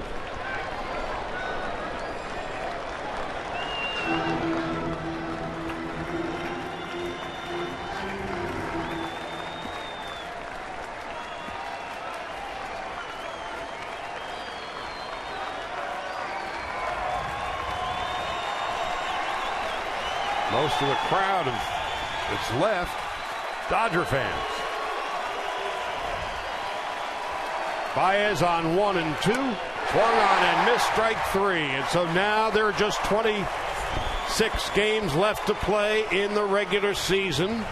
The Dodgers' magic number is 19, and for the first time they are 20 games over 500 as they beat the Padres this afternoon 5-1. 5 runs, 7 hits, no errors. They left 10. The Padres 1 run, 6 hits, 1 error, and they left 8. Well, the Lexus play of the game came in the 7th inning. Bases loaded.